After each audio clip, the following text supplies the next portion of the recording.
An expanded detailed analysis of the novel The Verdict of Obedience Against the Muslim Wife. 1. Context and purpose. Genre and intent. A polemical novel blending fiction, socio-legal critique, and cultural commentary.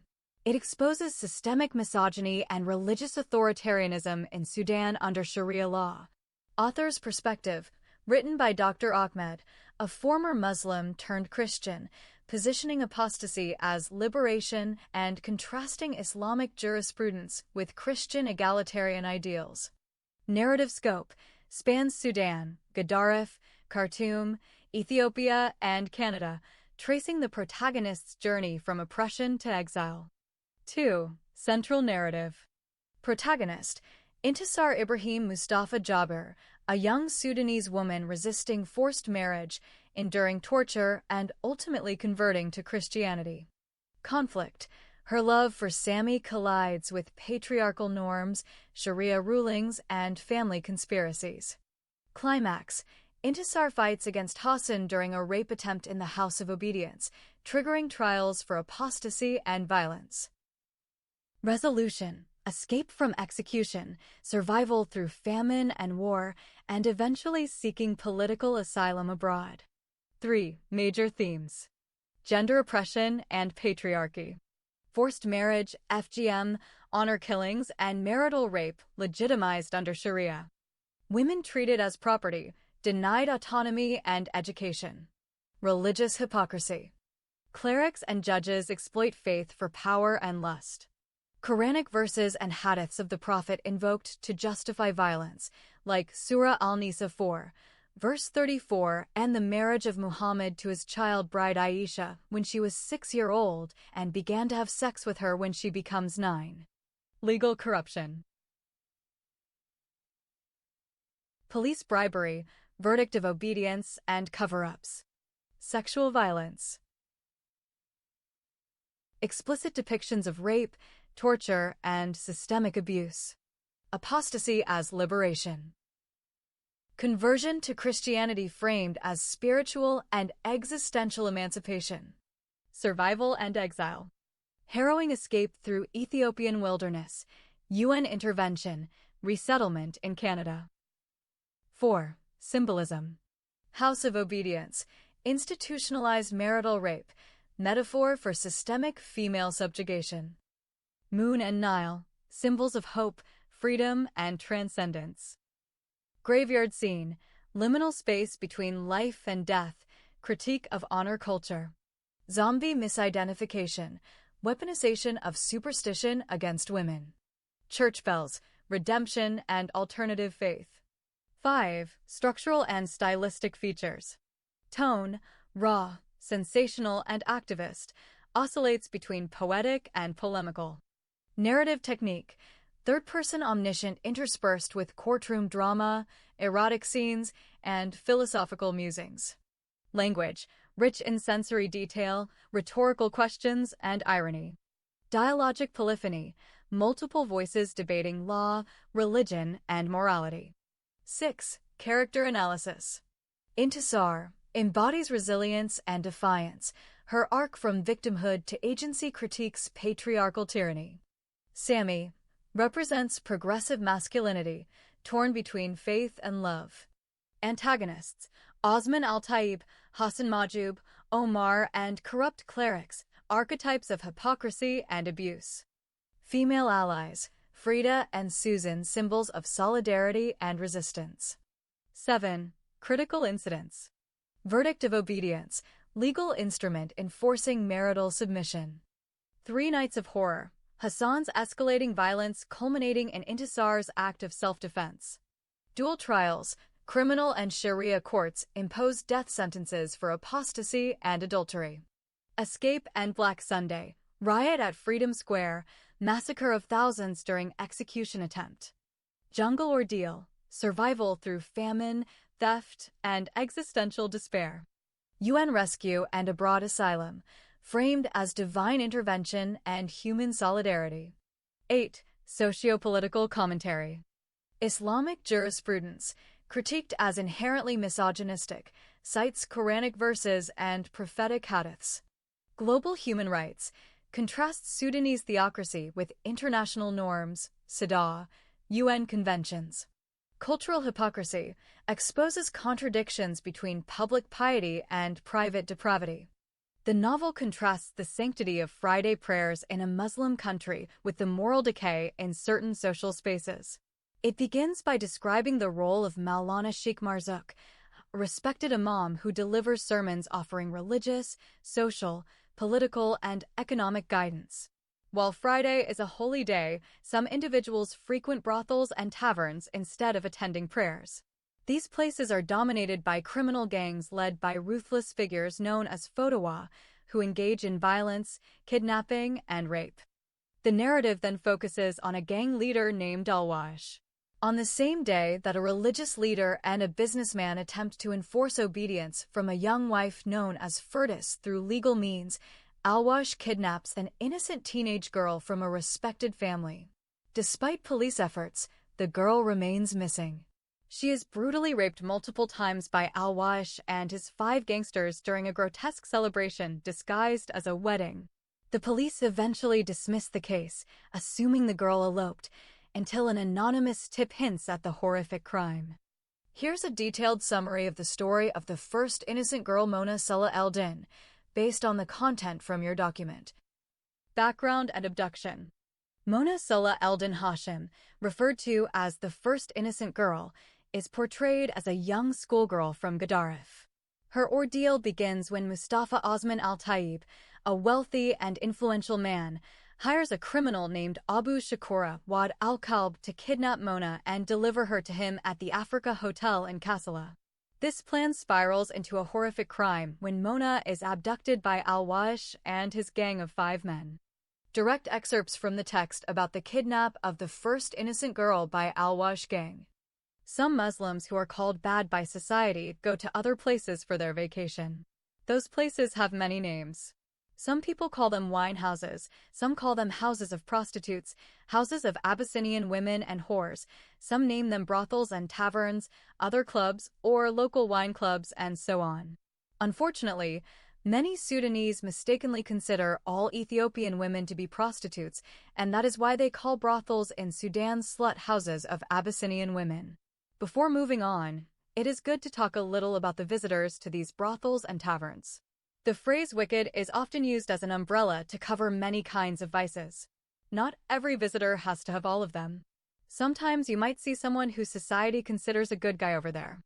Therefore, calling him a bad guy will result into a contradiction of the social evaluation of that person.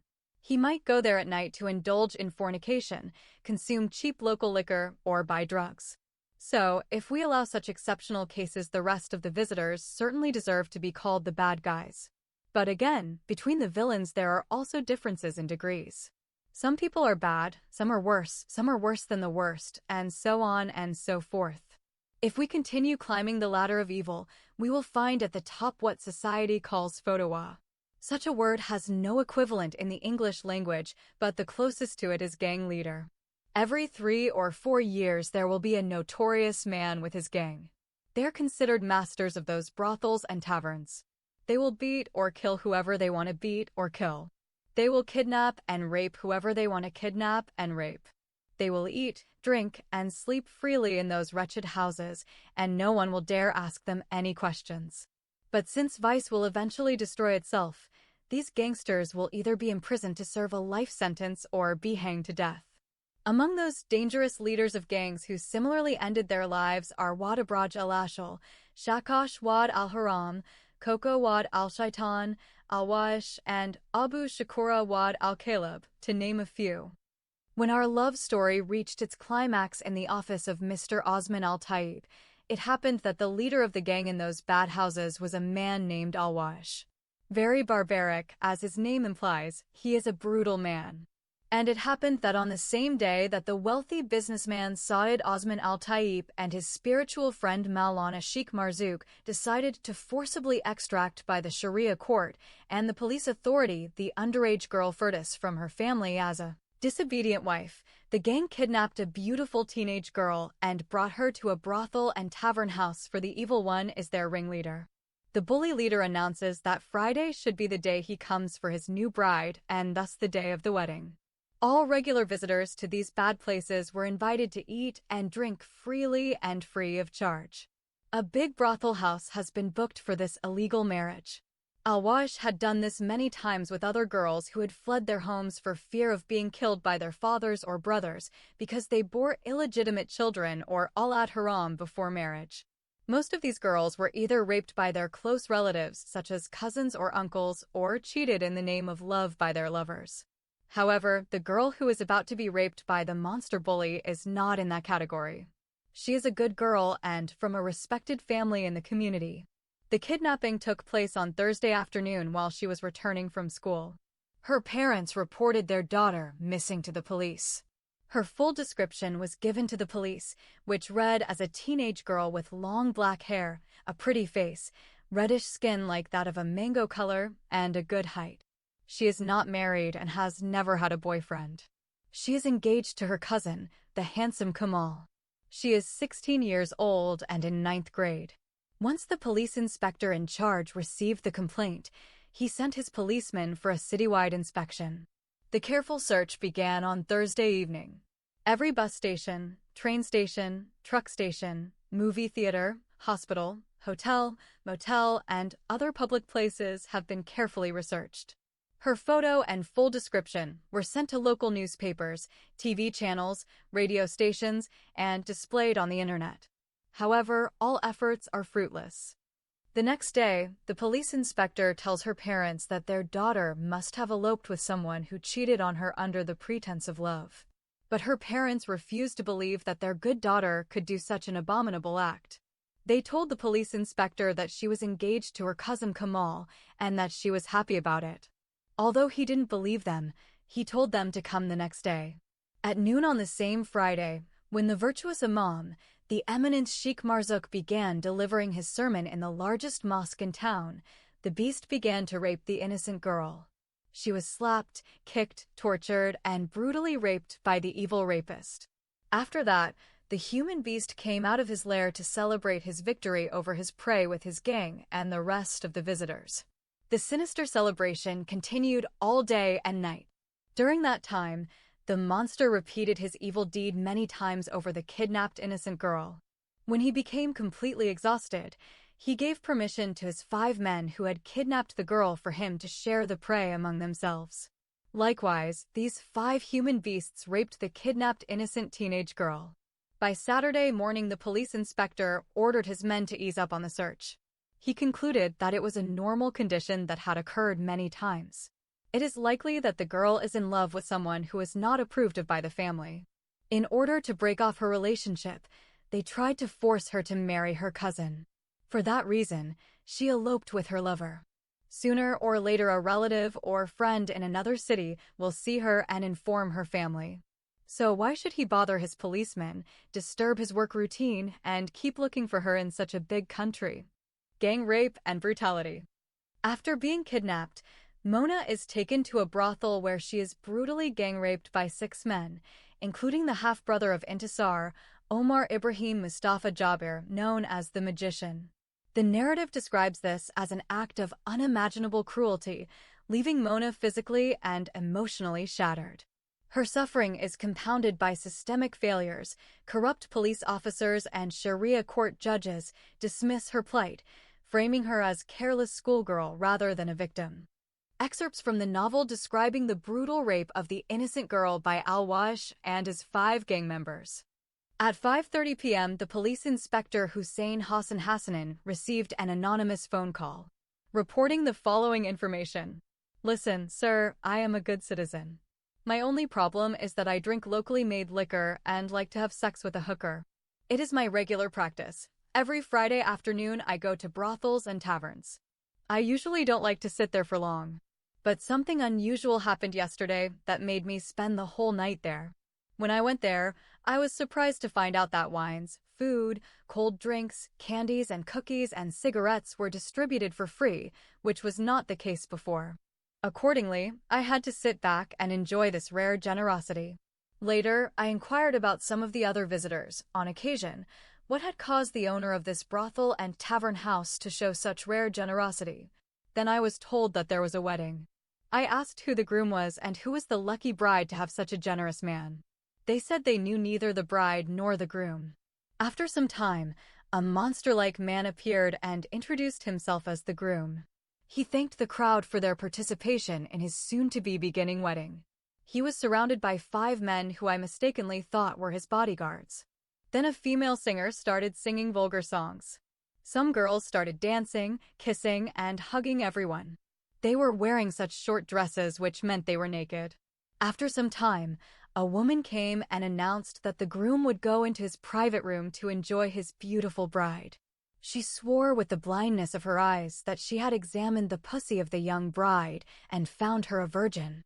This announcement made the crowd cheer and clap their hands. The alleged groom, along with his 5 guards, entered a room and closed the door behind them. After a few minutes, the 5 guards came out, and one of them announced that Mr. Alwash said that all the crowd should eat and drink and be merry because this is a great day for him. Then the orgy began again. I began to ponder in my mind how could a beautiful young virgin agree to marry a man as old as her father and who looked like a devil in human form. And therefore, I began to doubt the legality of such a marriage. I concluded that it was probably kidnapping and rape. However, I decided to wait and clear those doubts. An hour later, the man who claimed to be the groom came out. When I saw his face and his clothes, I thought he had fought with a lioness, a mad dog, or a lunatic woman. There were many scratches on his face and drops of blood on his dress. His hair was disheveled, and his clothes were torn. He was wearing only one shoe on his left foot. The female singers and shameless dancers stopped their singing and dancing and looked at his hideous appearance. He showed them a girl's white underwear filled with blood. They clapped their hands and continued their dirty dancing. I was disgusted to see such a scene. I decided to leave immediately and report this brutal rape to the police. I went to the door but found it securely locked. I asked a visitor to help me open the door. He told me the door wouldn't open until tomorrow afternoon. When I asked him why we were locked up, he said it was because the wedding was a secret one. Sadly, I stuck against my will into the den of those kidnappers and rapists for the night. I quit drinking alcohol, and all I cared about was how to save that kidnapped teenage girl from that monster and his gang before they raped her to death. Several times he went to his victim, and whenever he came out, those savages rejoiced in repeatedly raping the girl. When he became so drunk that he could not move a limb, he fell asleep on a chair and began to snore as if he was lying in hell tormented by the red devil with pitchfork on his hands for his evil deeds. Then his bodyguards started going over that kidnapped underage girl until the 5 of them raped her too. The last of them told his partners in crime that the small naked girl was bleeding profusely. 2 of them went out to call a nurse they said they knew. When they left the house, everyone was asleep. I also pretended to be asleep. The other 3 criminals also slept. Shortly after they left, I got up from my seat and went to the door. Fortunately, I found that the door was left open. I immediately got out and got on the first bus that came my way. When the bus left the brothels and taverns area, I got off and went into the phone booth and made this phone call to the police. "May I know your full name and address?" asked the police inspector. "I'm sorry, sir," said the good citizen. "I don't want to be involved in a crime I did not commit." "Did you know that every word you said is recorded?" "I do not care about that. But there is one thing you should know, that I am as innocent as that innocent kidnapped and brutally raped small girl. My humble request to you is to take note of the address of that brothel and tavern house and rush there with your brave police officers and save that innocent girl's life before she bleeds to death."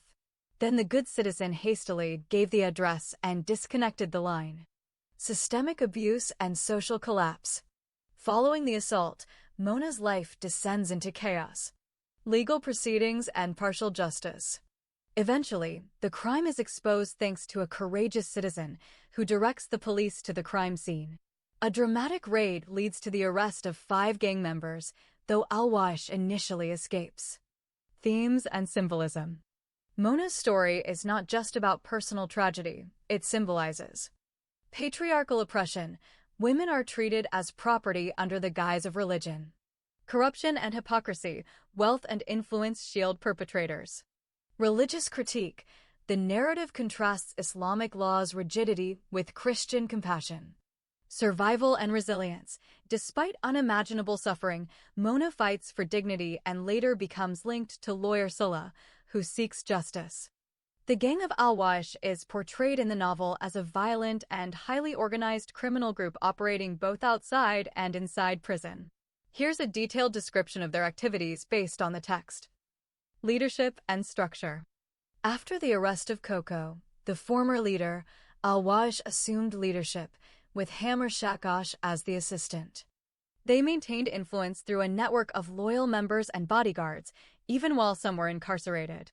Criminal activities outside prison. Theft and armed robbery. They engaged in stealing, burglary, and violent raids. Murder and kidnapping. Targeted individuals for ransom or revenge. Sexual violence. Rape was part of their intimidation tactics. Blackmail. They plotted to exploit wealthy individuals, such as Osman Al-Taib, by threatening to harm relatives. Illegal marriage and exploitation. The gang kidnapped teenage girls and forced them into brothels or sham marriages. Criminal activities inside prison. Extortion and harassment. They coerced other inmates and families for money under threat of violence. Smuggling. They trafficked cigarettes, snuff tobacco, drugs, and alcohol into prison. Violence against women and child abuse. Their influence extended to acts of brutality and exploitation within prison walls.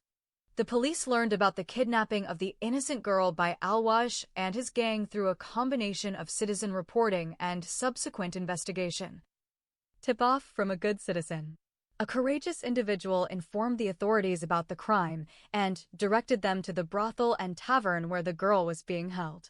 This tip was crucial in initiating the police raid on the gang's hideout. Confessions during interrogation. After the raid, several gang members were captured.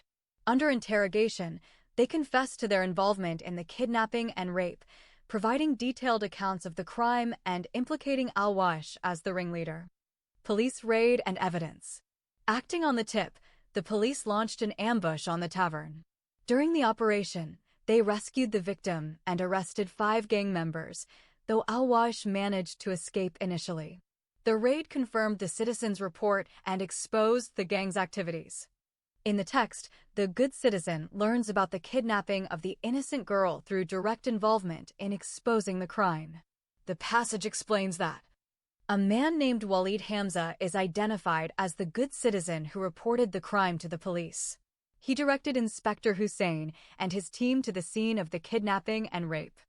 His role is highlighted during a conversation with a journalist, where he confirms, "Yes, I am, sir," when asked if he was the one who exposed the heinous crime. He also provides details about the criminal known as the Magician, stating that the girl herself had mentioned this man as the most handsome among her kidnappers and rapists. Walid confirms her account and explains that although the gang was arrested, the Magician was released due to a large bribe paid to Inspector Hussein by the wealthy business tycoon Mr. Osman Al-Taib. So, the good citizen learns about the crime through his own investigation and interaction with the victim, and later becomes instrumental in informing the authorities and the press about the criminals and their corruption. Here's what the novel reveals about the police raid. Planning and orders. The raid was treated as an urgent emergency, with strict instructions to use lethal force if necessary. 4 large cars loaded with police officers were dispatched to the brothel and tavern house where the suspects were sleeping. Drivers were ordered to approach from different directions, and officers were told to jump out and attack as soon as they heard the police siren. The directive was clear: do not question innocence or guilt on sight. Everyone inside was to be treated as an extremely dangerous criminal. Conduct during the raid. The instructions authorized brutality. Suspects could be beaten, slapped, kicked, spat on, hit on the head, and even killed on the spot if deemed necessary. Gender or species did not matter. Male, female, or animal were all to be treated the same. The raid targeted a red light district, including brothels and taverns, described as hubs of antisocial elements. Scene before the raid. The suspects were initially asleep but began preparing themselves, washing, combing hair, and changing clothes as evening approached. The narrative portrays them as regaining a semblance of humanity before the raid, adding a dramatic tone to the operation. Execution and aftermath. Tear gas was deployed first, followed by a full assault. The operation escalated into chaos, with violent clashes leading to deaths and serious injuries among prisoners and suspects. The raid was part of a broader crackdown involving hundreds of prison guards, armed police, and even support staff. The deadly battle between the police force and the Al-Waj gang can be described as a high-stakes confrontation marked by chaos, strategy, and sheer brutality. Here's a vivid outline. Setting the scene. The clash erupted in a densely populated urban district where the gang had entrenched itself in a network of abandoned warehouses and alleyways. The police, acting on intelligence, launched a coordinated raid at dawn, aiming to dismantle the gang's stronghold. The confrontation. Initial assault. The police advanced with armored vehicles and tactical units, expecting resistance, but not the ferocity that awaited them. The gang unleashed a barrage of automatic gunfire and improvised explosives, turning the streets into a war zone. Tactical maneuvers. The police deployed snipers and drones for aerial surveillance, while ground units attempted to flank the gang's positions. However, the gang's familiarity with the terrain gave them an edge, allowing ambushes and hit-and-run tactics. Escalation. As the battle intensified, both sides suffered heavy casualties. Smoke, sirens, and gunfire filled the air, creating an atmosphere of dread and urgency. Turning point. The tide shifted when the police managed to breach the gang's central hideout, capturing key leaders and cutting off their communication lines. This decisive move broke the gang's coordination, forcing survivors to scatter. Aftermath. The confrontation left a trail of destruction, burnt-out vehicles, shattered buildings, and a community scarred by violence. While the police declared victory, the cost was immense, raising questions about urban security and the resilience of organized crime. The gang leader Al-Waj's escape unfolds in two stages. Initial getaway during the raid. When Al-Waj sensed the police closing in, his criminal sixth sense kicked in. He quickly hid in a room, contacted a corrupt ally within the police force, and learned that a good citizen had betrayed him. Acting fast, he cut the bars of a window and slipped out unnoticed. By the time the police stormed the tavern, he was already 10 minutes away, riding in a taxi that whisked him out of the red light district into a safer area. Final capture after a period of hiding. Later, while in hiding, Al-Waj sought financial help to flee the country. He sent a messenger, Hammer Shakash, to collect money for his escape to Egypt. However, the police arrested Shakash and extracted Al-Waj's hideout location during interrogation. This led to Al-Waj's eventual arrest by the Port Sudan police. The inspector's motivations in this case are rooted in self-preservation and concealment of wrongdoing. According to the text, Inspector Hussein is determined to capture the fugitive not out of a sense of justice, but because he wants to hide his own involvement in the crime. His actions are driven by fear that the truth about his complicity will surface if the fugitive escapes or speaks out. This explains why he is keen to catch him and even contemplates bribing border guards to ensure control over the situation. Excerpts about the deadly battle between the police and the gang of Al-Waj in the notorious brothel house. The police inspector, whose name is Hussein Hassan Hassanein, received fake calls many times, but somehow, he understood that this call was real. Accordingly, he called his policemen for an emergency meeting. When the police officers gathered in his office, he made them hear the good citizen's recorded complaint. Therefore, every police officer on duty was ordered to equip himself with all kinds of weapons. Inspector Hussein strictly ordered his cops that none of those evil men and bad women should escape. If arrest becomes difficult, they should not hesitate to shoot and kill. Immediately, 4 large cars are loaded with police officers and drove towards the brothel and tavern house, where the antisocial elements are still in a deep sleep. The drivers of the 4 cars were ordered to enter from different directions.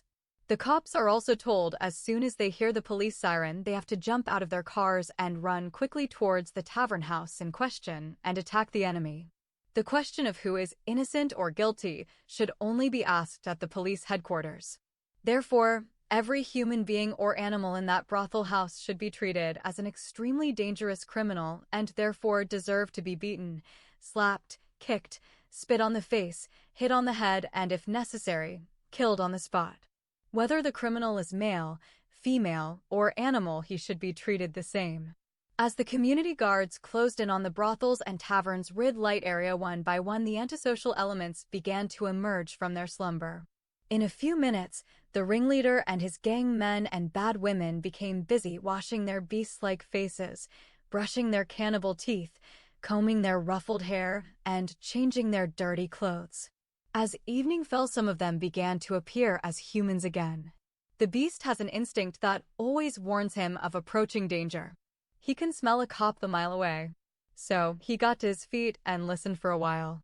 Reassured by his criminal sixth sense about the approaching police cars, he entered a room and closed the door behind him. Then he called one of his comrades in the police department. His spy informed him about the good citizen who betrayed him and his gang, and informed the police authority of his current crime of kidnapping and rape. So, the evil man cut the bars of the window and ran away. None of his men and women noticed him escaping alone. When the police raided the tavern house, he was 10 minutes away from the crime scene. The taxi that had picked him up exited the brothel and tavern red light area and entered the civilized area. At that time, the men and women of Al-Wash heard a loud police whistle, then a loud horn, heavy gunfire in the air, and a loud shout of Inspector Hussein ordering the attack to begin. As bad guys never surrender to police easily, every person has equipped himself or herself within a few minutes with 1 or 2 self-defense weapons like chairs, benches, tables, knives, sticks, stones, swords, hammers, chains, and many other unknown things. They even created obstacles and strongholds. The cops are like an army of locusts that came to devour a crop that onlookers can see climbing the wall and leaping into the haunted house of human demons. Only a few of them preferred to enter through the door. Immediately, the 2 forces met in a bloody battle. In the first hour, neither of the 2 powers showed signs of victory, defeat, or retreat. Despite this, many were stabbed, wounded, shot, fell dead, and trampled underfoot. Meanwhile, Inspector Hussein and half of his force surround the tavern house from the outside. They guard the brothel house from the cowards of both powers so that no one runs out from the battlefield. Inspector Hussein strictly ordered his police officers that if a coward is from the enemy's side, he should be mercilessly beaten and taken alive, but if he is one of his cops, he should be shot dead. When another hour has passed and the battle seems endless, Inspector Hussein is forced to leave with another half of his external force. These newcomers made a difference and eventually won the battle. When they entered the battlefield, they were forced to jump over the corpses of their fellow police officers. By then, the enemy's resistance force was half gone. Therefore, the bad guys and shameless women fought for another hour against the new police force and surrendered. The number of those who surrendered is small compared to those who were killed or seriously wounded. At once he heard a cry of victory. Inspector Hussein, who thought he was the only one who fought and won the battle, came running inside the brothel and tavern house to survey the damage. The first thing he saw was that those who fell to the ground were more than those who were standing on their feet or kneeling on their knees. Again, he saw among the fallen those on his side more numerous than those on the side of the enemy. This difference only increased his anger, and then he started kicking, slapping, and hitting those who were kneeling and putting their hands on their heads. When his anger subsided, he ordered his living cops to open every room, bathroom, storeroom, and toilet, and to pull out the hidden cowards. The police officers smashed every door, window, and closet and turned over every chair, bed, and ransacked all rooms. Most of those found in those hiding places are young women and a few cops. 3 police officers reported a girl in one of the rooms who is either dead or dying. Hearing this report, the police inspector Hussein rushed and entered the room to save the kidnapped girl for whom the bloody battle has been fought. He found her clothes torn, her hair cut, her face received many slaps and blows, some of her teeth are broken, and every part of her body is bleeding profusely. She appeared to him as if she had been attacked by wild beasts. He examined her heart to find out if she was alive or dead. Fortunately, he found her heart was still beating. He immediately ordered 5 of his cops to remove the seriously wounded girl. The 5 police officers covered the girl's completely naked body with a bed sheet, took her to the ambulance, and then rushed her to the nearest hospital. The pathetic situation of the innocent kidnapped and brutally gang-raped underage girl increased the displeasure of Inspector Hussein, so he ran out shouting at his cops and asking them to know who the gang members and their ringleader are. Upon first checking the bodies of the dead, Al-Wash and his 5 men are not found. After that, the examination moves to the surrendered enemies. The 5 kidnappers and rapists are found, but their ringleader has been reported missing and most likely escaped. Police Inspector Hussein was enraged by this report and then told his officers that their victory would not be considered a real victory for the public and the authority of the police unless the fleeing enemy chief is arrested. So, he took out half of his indignation on these 5 surrendered criminals and the other half reserved for their evil ringleader. Then he ordered his surviving police officers to take the dead and wounded to the hospital, and the living to prison. The arrested women asked him to let them change their dresses so that they would look decent in front of the huge crowd that had gathered outside. Their application was strongly refused, and so they were removed from the brothel and tavern house half naked or fully naked. When they appeared in such an inappropriate way in front of the people in that red light area, there was a lot of shouting and cheering among the onlookers. Some teenage boys touched the vulgar naked bodies of female singers and dancers. They enjoyed touching the big breasts and huge buttocks of these completely naked young women. Some wicked men reached out and touched the hairy private parts of these prostitutes.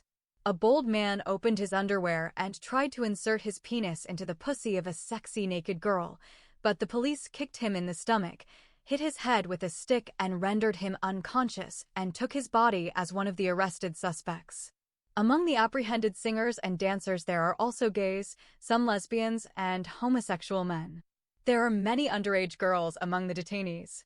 All those shameless female singers and dancers have come from Kassala City to attend the sinister wedding in Gudaraf City.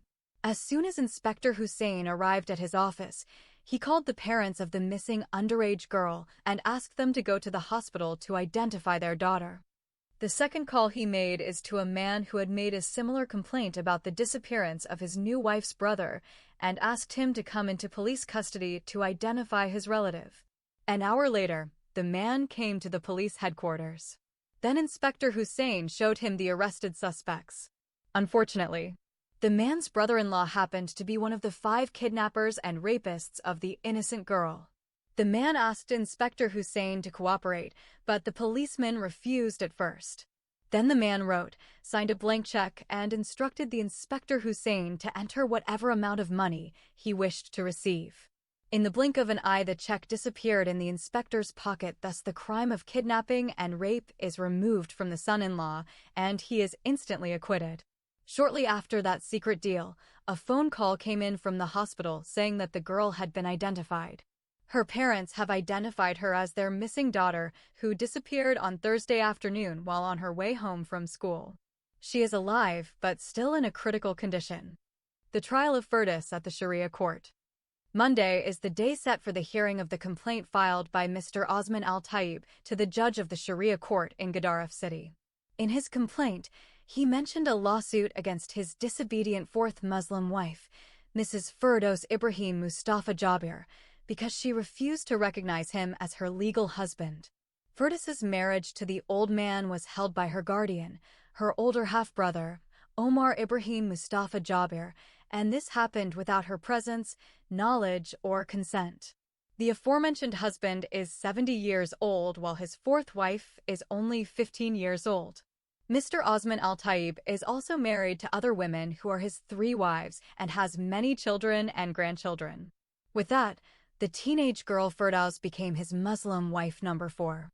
Mr. Osman Al-Taib takes Firdaus to the Sharia court because, after forcibly marrying her as his 4th wife, through her half-brother acting as guardian, Firdaus refuses to recognize him as her legal husband and does not want to live with him. In response, Mr. Osman Al-Taib files a complaint in the Sharia court accusing Firdaus of being a disobedient wife under Islamic law, seeking a verdict of obedience that would legally compel her to return to his house and submit to his authority, with the threat of police enforcement if she refuses. This legal mechanism is used to enforce patriarchal control and punish resistance, as depicted in the novel. Background: Firdaus was forcibly married to Osman Al-Taib, an elderly man, without her consent. This marriage was arranged by her half-brother Omar and Imam Sheikh Marzouk, exploiting patriarchal and religious authority. Verdict of obedience: when Firdaus resisted this marriage, Osman petitioned the Sharia court in Gedaref. The court issued a verdict of obedience, declaring her a disobedient wife and authorizing police to take her by force to her husband's residence, the so-called House of Obedience. Kidnapping and abuse: acting on the court's order, 5 policemen kidnapped Firdaus and delivered her to Osman. This led to severe abuse, including rape and physical violence, under the guise of lawful marriage. Legal proceedings: during the trial, Firdaus was portrayed as rebellious and dangerous. Outcome: the court upheld the legality of Osman's actions, framing them as compliant with Islamic law. Firdaus's rights and autonomy were completely disregarded, highlighting systemic injustice and gender discrimination entrenched in the Sharia legal framework. Here's another detailed summary of the trial of Firdaus at the Sharia court in Gedaref city, based on the text. Background: Firdaus Ibrahim Mustafa Jabir, a 15-year-old minor, was forcibly married to Osman Al-Taib, a wealthy 70-year-old man, without her knowledge or consent. The marriage was arranged by her guardian, Omar Ibrahim Mustafa Jabir, who is her half-brother, and sanctioned by an imam of the mosque under Sharia law. Firdaus refused to recognize Osman as her legal husband, which led to a complaint filed by Osman at the Sharia court. Proceedings at the Sharia court. The hearing took place on a Monday morning at 10:30 a.m. before Judge Maulana Abdul Mohsen Taha and 4 elderly assistants. Osman's complaint accused Firdaus of being a disobedient wife under Islamic law. The court summoned Firdaus, the accused wife; Osman, the complainant husband; the imam who officiated the marriage; Omar, the guardian. Witnesses to the marriage contract. Key issues raised. Firdaus argued that the marriage was illegal because she was absent during the contract. She never consented. The court dismissed these objections, citing Sharia provisions that allow guardians to marry off minors. The judge referenced Surah Al-Nisa 4, verse 34, which permits disciplining disobedient wives, even by beating, reinforcing patriarchal norms. Verdict. The Sharia court issued a verdict of obedience against Firdaus, compelling her to live with Osman. Police were authorized to enforce this verdict of obedience. This ruling effectively treated her as property, euphemistically termed House of Obedience. On Monday, a hearing was scheduled at the Sharia court in Gedaref regarding a complaint by Mr. Osman Al-Taib against his 4th wife, Mrs. Firdaus Ibrahim Mustafa Jabir. He accused her of disobedience for refusing to acknowledge him as her legal husband. The marriage was arranged by her guardian, her half-brother, without her consent or presence. Mr. Al-Taib, aged 70, already has 3 wives, while Firdaus is only 15. The court summoned all parties involved, including the husband, wife, guardian, imam, and witnesses. The complainant seeks a fair ruling. The session was presided over by Judge Maulana Abdul Mohsen Taha and 4 elderly assistants, with the judge noted as the most senior and knowledgeable. Direct excerpt of the statement of the Mazoon who conducted the forced marriage of Mr. Osman Al-Taib to Firdaus. After that, The bailiff of the court invited Maulana Sheikh Marzouk to come forward and confirm the legality of the aforementioned marriage contract. The Honorable Imam al-Mubarak got up from his seat and advanced until he reached the clerk. He was given the Holy Quran and asked to place his right hand on it and take the oath. And with his hand on the Quran, "Our Lord the Judge," said the Mazoon, "I swear by God Almighty and by His holy book to say the truth, the whole truth, and nothing but the truth." Then the clerk took the Quran from the Imam, and he began to speak. "In the name of God, the most gracious, the most merciful. And blessings and peace be upon our Prophet Muhammad. Blessed Judge Maulana Abdul Mohsen Taha and your honorable assistants. Since I put my right hand before you on the great book of God and swore to tell the truth, I would first like you to know that I did not know the guardian of the bride before accepting in the day those interested approached me for the marriage contract. Of course, the honorable man, Mr. Osman Al-Taib, the groom, is a well-known man in our city for the charitable works he has done for us. He built the largest mosque in our town, and I was appointed chief imam. When these people approached me and asked me to perform the marriage, I asked them the usual questions I would ask any group of people who would come to me for the same purpose. Who is the groom? Mr. Osman Al-Taib said in fact that he was the one. I asked who is the guardian of the bride. Mr. Omar Ibrahim Mustafa Jabir said that he was the guardian. He also told me that the bride was his sister and that he was her older brother. I asked him where her father was. He replied that their father died 10 years ago and showed me the death certificate. After that I asked for 2 witnesses. They brought the following 3 gentlemen as witnesses. Then Maulana opened his handbag and read each of Mr. Majub Al-Halali, Mr. Fada Abdul Razak Karar, and Mr. Mohammed Abkar Morsal. Then I asked Mr. Osman Al-Taib to pay the dowry to the bride's guardian. As a groom, he immediately wrote a check to the bride's guardian and gave it to him as dowry. And after fulfilling all these conditions, as a recognized Mazoon, I conducted the marriage contract of Mr. Osman Al-Taib with Intisar Ibrahim Mustafa Jabir in accordance with the noble book of God, the Holy Quran, and the blessed Sunnah of our infallible Prophet Muhammad. May God bless him and grant him peace. Lawyer Sulla immediately shouted, "I have an objection." All 5 legal judges and the entire court looked at him. Maulana Sheikh Marzouk does not know the name of the girl for whom the marriage contract was concluded. After hearing the objection, Judge Abdul Mohsen Taha put on his glasses and took 5 minutes to check the name of the bride. When he was convinced that his colleague had made a terrible mistake, he asked him to repeat the name of the rebellious wife again. Maulana Sheikh Marzouk realized at that time that he confused the first marriage contract with the second marriage contract. Therefore, he scolded Satan and read the correct name. The judge said, "Thank you, Maulana." Then the blessed Imam slowly walked over to his chair and occupied it. Excerpt from the statement of the so-called lawful groom of the alleged disobedient bride Firdaus, Mr. Osman Al-Taib, to the judges of the Sharia court. After that, the groom was summoned to come out and explain to the court how he got to know the bride Firdaus and her older brother Omar, and when and why he decided to marry her. The old man got to his feet and slowly walked towards the man who was holding a copy of the Holy Quran in his hand and was waiting for his oath to be taken. After swearing by the Book of God, which he claimed to have memorized, the old geezer began telling the following story. Blessed Maulana Abdul Mohsen Taha, Judge of the Court of God and his beloved Messenger Muhammad. Honorable jury, the other members of the court, and all present here. First of all, I want everyone to know that I did not know Mr. Omar Ibrahim Mustafa Jabir nor his sister Firdaus before except the day when I met a poor boy in the largest mosque in this city.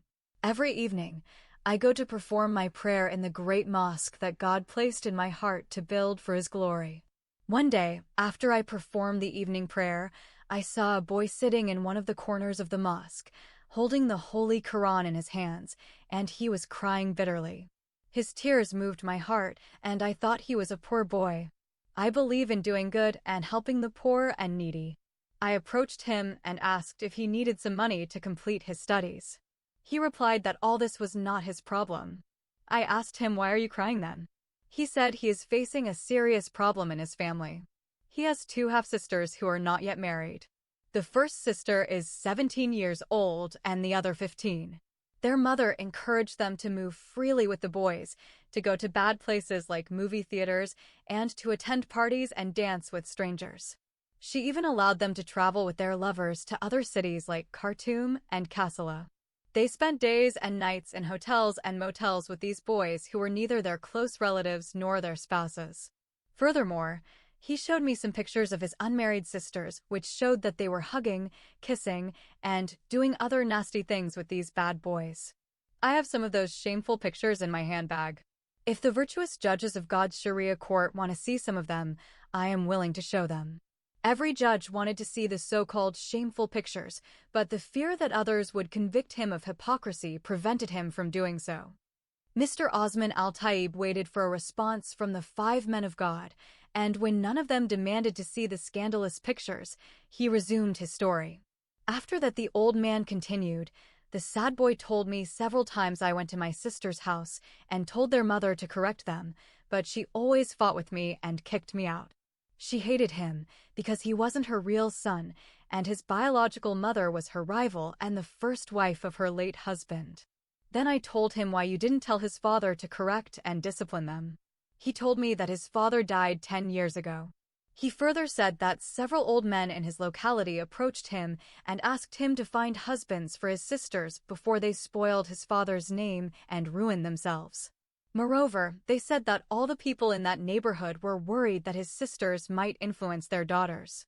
I told him, why didn't you tell the mother what people say about her daughters? He said he told her, but she refused to believe him, and each time she kicked him out of her house. She hates him because he is the son of her late husband's first wife. He also said that their older sister Farida believes that a girl has the freedom to fall in love with any boy before marriage and also has the absolute right to choose her life partner among one of her lovers. The boy added that this sister is a university graduate and feminist, and therefore she does not believe in God or the importance of following good Islamic morals. In addition, she believes that a girl should have premarital sex with her boyfriend so that she can find out if the two are sexually compatible or not. She learned this bad idea from the immoral and forbidden practices of Western Christian infidels who allow their daughters to have premarital sex. The good boy also gave me the nasty secret that his sister, Farida, is a lesbian, has a mistress, and has sex with her as a man and a woman do in bed. She even performed a secret same-sex wedding, which is called gay marriage, with her female partner. That is why she remained unmarried until she was 25 years old.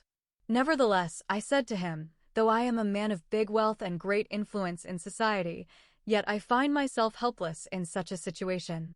But I advised him to look for men who would agree to marry his sisters. He said he had been searching for the past 2 years and to this day, but didn't found anyone.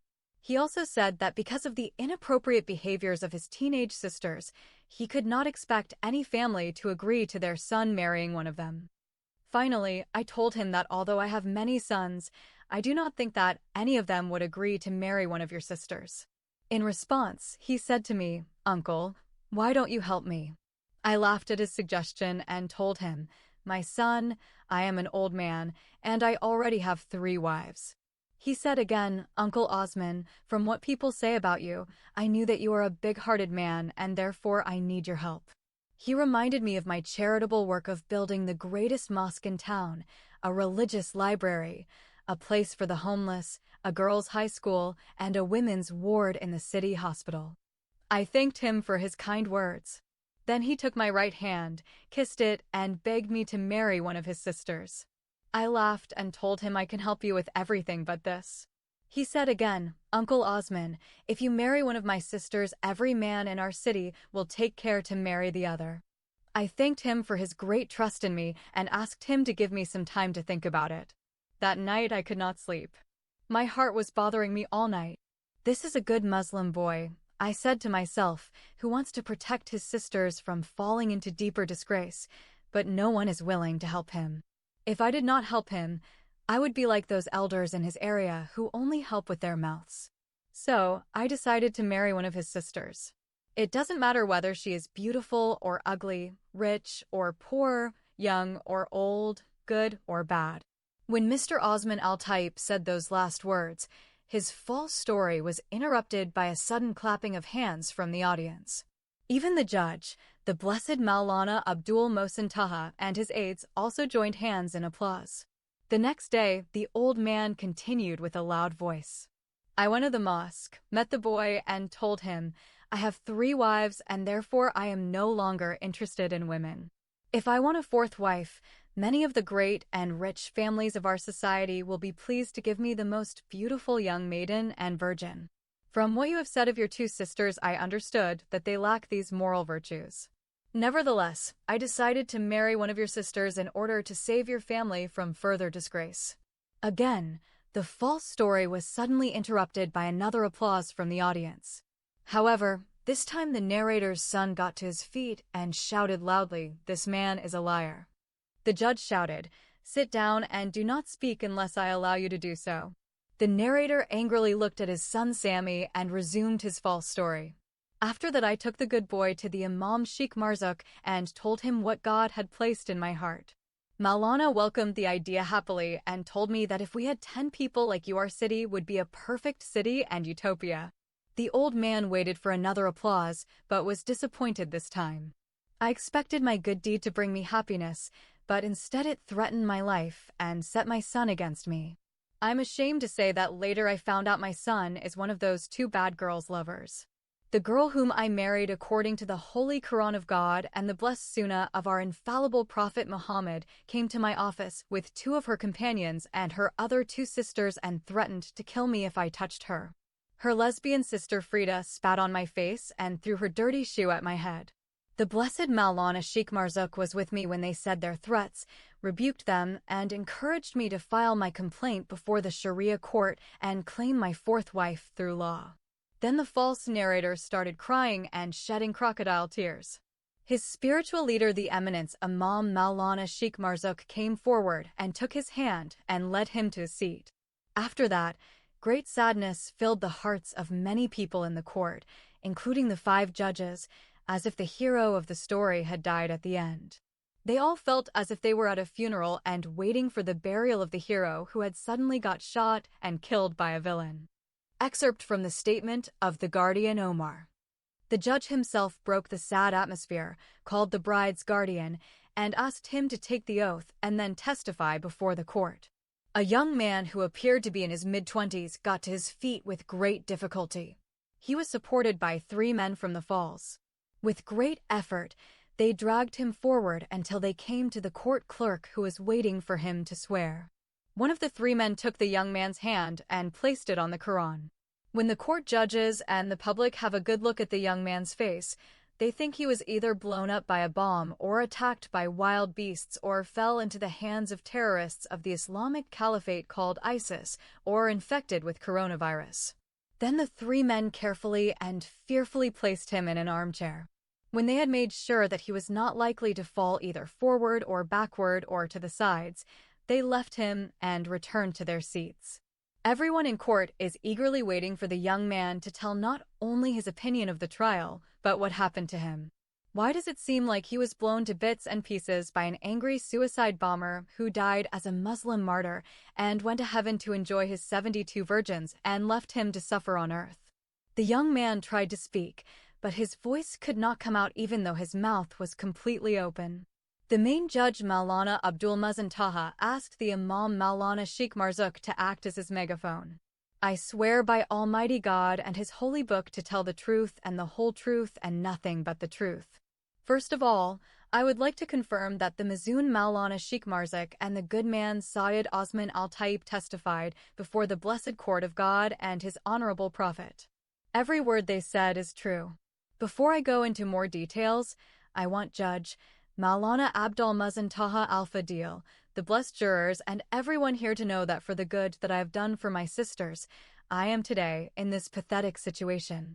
While I was coming from the mosque yesterday morning at 4 a.m., a car suddenly stopped near me.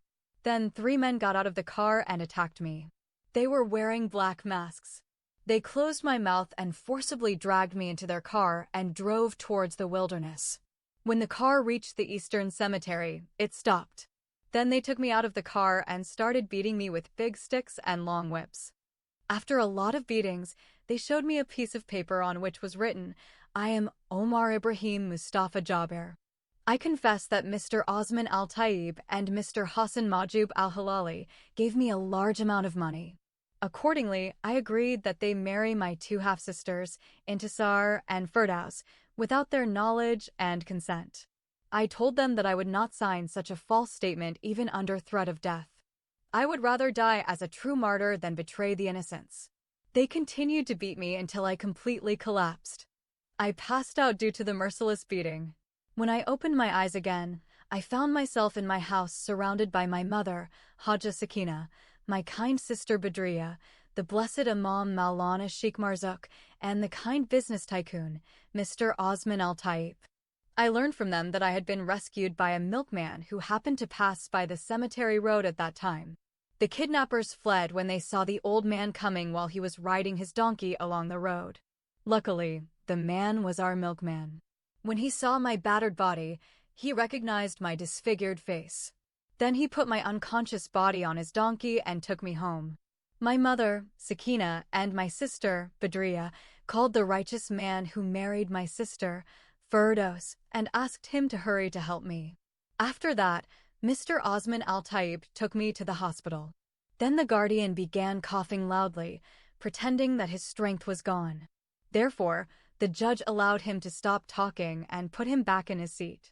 The same 3 human carriers came again and carried the sick man back to his seat. Once again, the same sad atmosphere pervaded the courtroom. This time, people felt that the hero of the sad epic committed suicide, died as a martyr of truth, and left the world of the living forever. Excerpts from the interrogation of the judges of the Sharia court to the so-called disobedient wife Firdaus. After the testimony of the guardian, the blessed judge asked the disobedient wife to come forward and explain to the court the reason for her refusal to join her legal husband. When the temperamental girl heard the judge calling her name, she refused to get to her feet. Frida tried, Intisar tried, Sammy tried, Sulla tried, but none of them could convince her to stand up. Then her boyfriend whispered some words in her ear, which made her reply with a faint smile.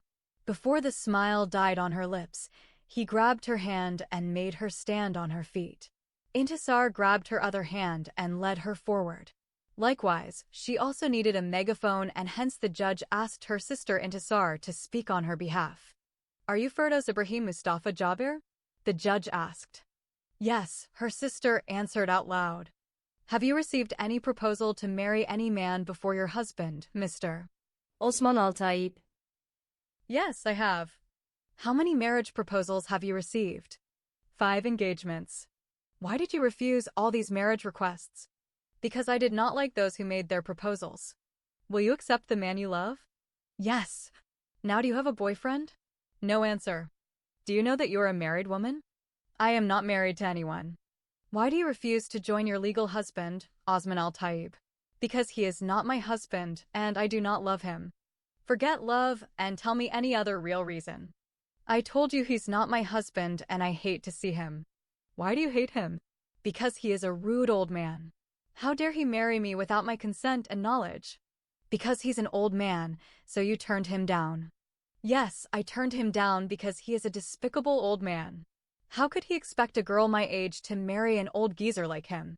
But the Prophet Muhammad, may God's prayers and peace be upon him, married Aisha, the daughter of his friend Abu Bakr al-Siddiq, when she was a few years old, and he is 55 years old, and she is half your age.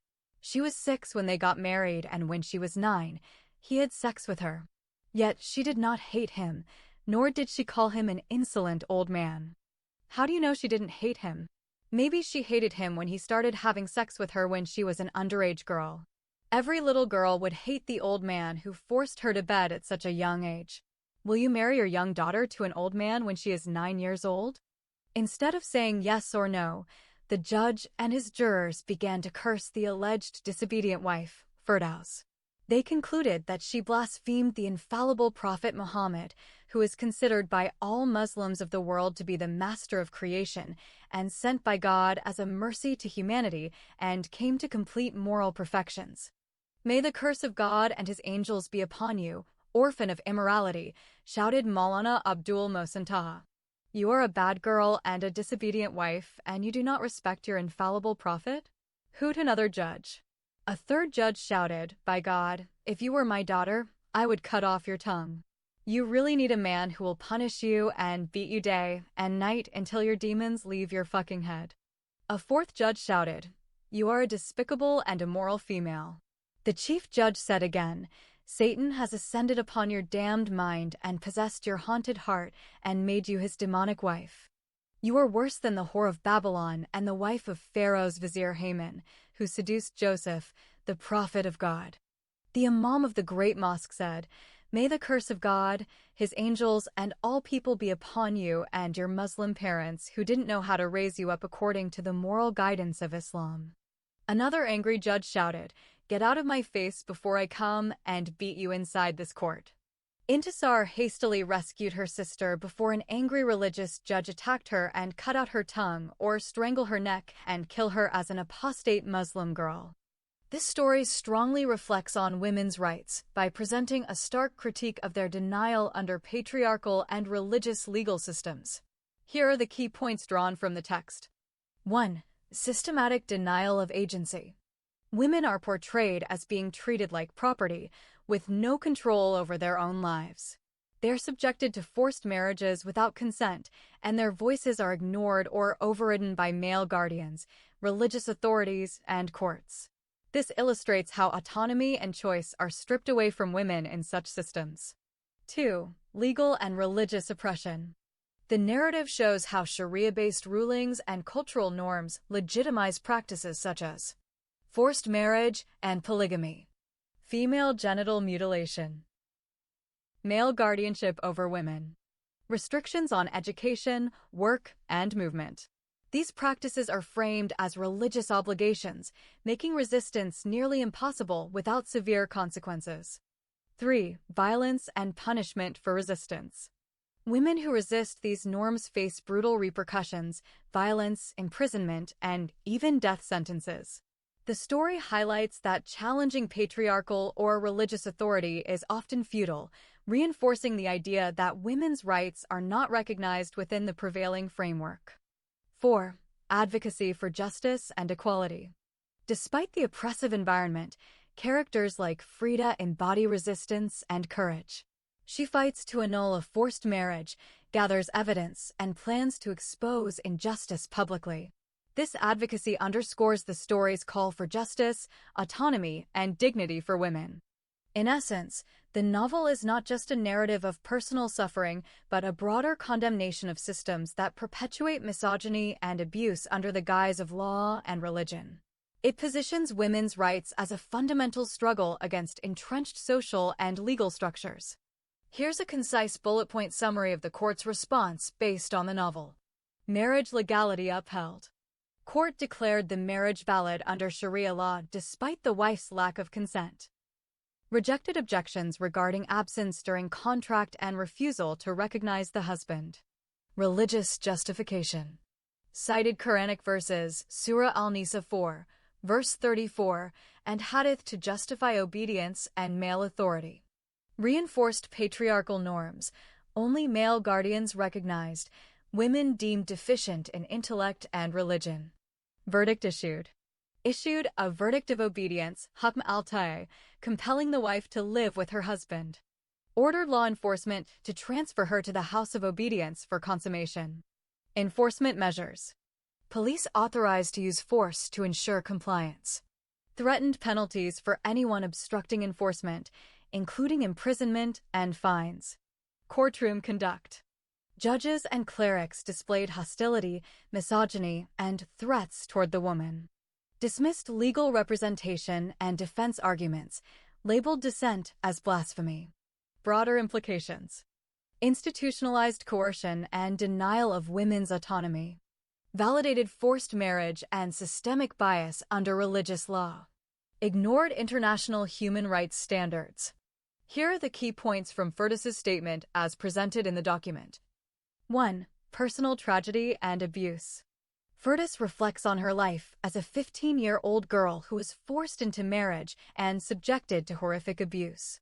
She describes being kidnapped, chained, starved, beaten, and raped, questioning whether such cruelty could ever be justified as God's will. Her words convey deep trauma and the sense of being treated as property under the guise of religious law.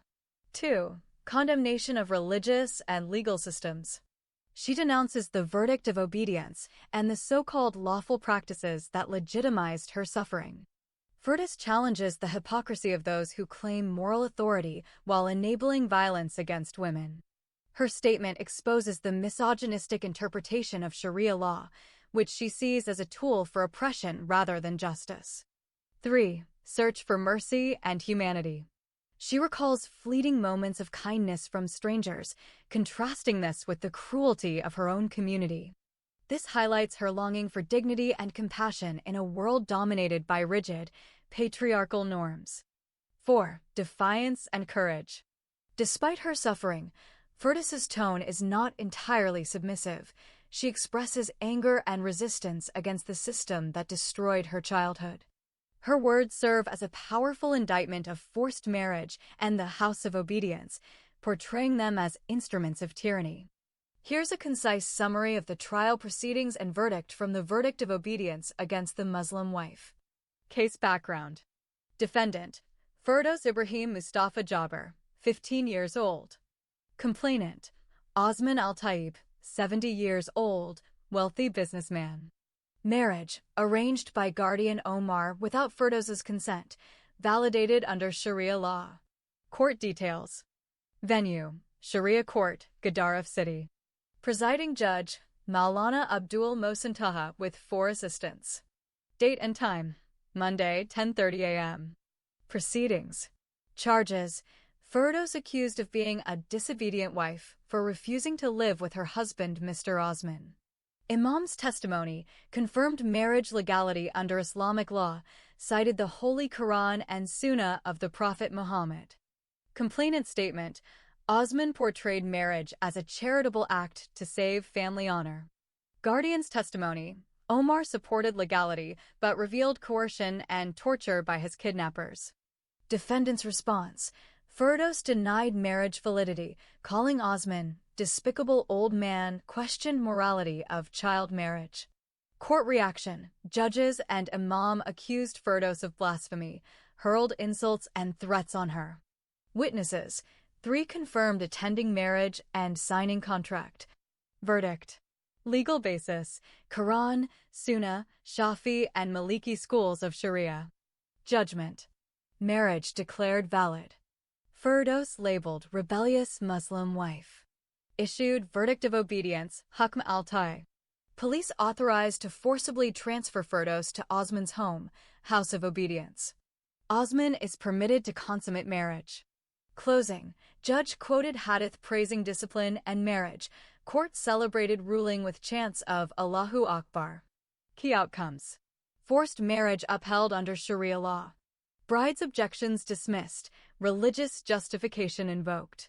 Institutionalized coercion and gender inequality reinforced by court order. Here's a concise summary of Mr. Osman Al-Taib's statement in the Sharia court based on the novel. Complaint filed. He lodged a formal complaint against his 4th wife, Firdos Ibrahim Mustafa Jaber, for refusing to recognize him as her legal husband. Marriage context. The marriage was arranged by her guardian, half-brother, without her consent. He emphasized that the marriage was valid under Sharia law, despite her being only 15 and him 70. Legal action. He requested the court to enforce obedience, citing Quranic authority, Surah Al-Nisa 4, verse 34, that grants husbands rights over disobedient wives. Court verdict. The Sharia judge issued a verdict of obedience, authorizing police to take the wife to her husband. Summary of the guardian statement. The guardian, identified as Omar Ibrahim Mustafa Jaber, testified before the Sharia court affirming the truthfulness of prior testimonies given by Osman Al-Taib and Sheikh Marzouk. He declared that every word spoken by these men was true and aligned with Islamic law. Omar explained that his current predicament was due to his efforts to protect his sisters, which led to retaliation against him. He recounted being abducted by masked men, beaten severely, and coerced into signing a confession implicating Osman al-Tayyib and Hassan Mahjoub al-Hilali. His statement emphasized that Firdaus's marriage is valid under Sharia law. He supported the court's ruling that Firdaus must obey her legal Muslim husband. The Guardian justified the verdict of obedience as a divinely sanctioned, asserting that Firdaus should be taken to her husband to consummate the marriage, regardless of her resistance. He portrayed the enforcement of obedience as a religious duty, framing Firdaus's defiance as blasphemy and apostasy. This testimony reflects the intersection of patriarchal authority, religious justification, and coercion within the trial, ultimately reinforcing the oppressive verdict against Firdaus. Here's a comparison of the Guardian statement with other testimonies in the trial. Guardian statement. Omar, the elder brother, asserted his authority as the sole guardian, claiming absolute control over his sisters' lives. His tone was aggressive and threatening. He justified his actions under Sharia law, which he interpreted as granting him the right to marry off his sisters without their consent. His stance reflects patriarchal dominance and a rigid adherence to religious norms, dismissing any objections from the sisters or other family members. Personal ordeal. He recounted being ambushed by masked men near a mosque at dawn, kidnapped, and brutally beaten with sticks and whips. The attackers coerced him to sign confessions implicating others in bribery and crimes, and demanded money and even his sisters as part of extortion. Here's a summary of the defendant Firdaus's statement before the Sharia court. Summary of Omar's statement. Assertion of guardianship. Omar declared himself the sole legal guardian of his sisters, Intisar, Farida, Firdaus, and Badriya, under Sharia law.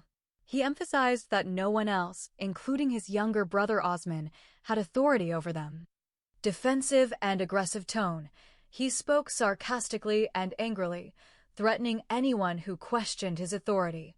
His language was hostile, aimed at silencing opposition. Confession of crimes.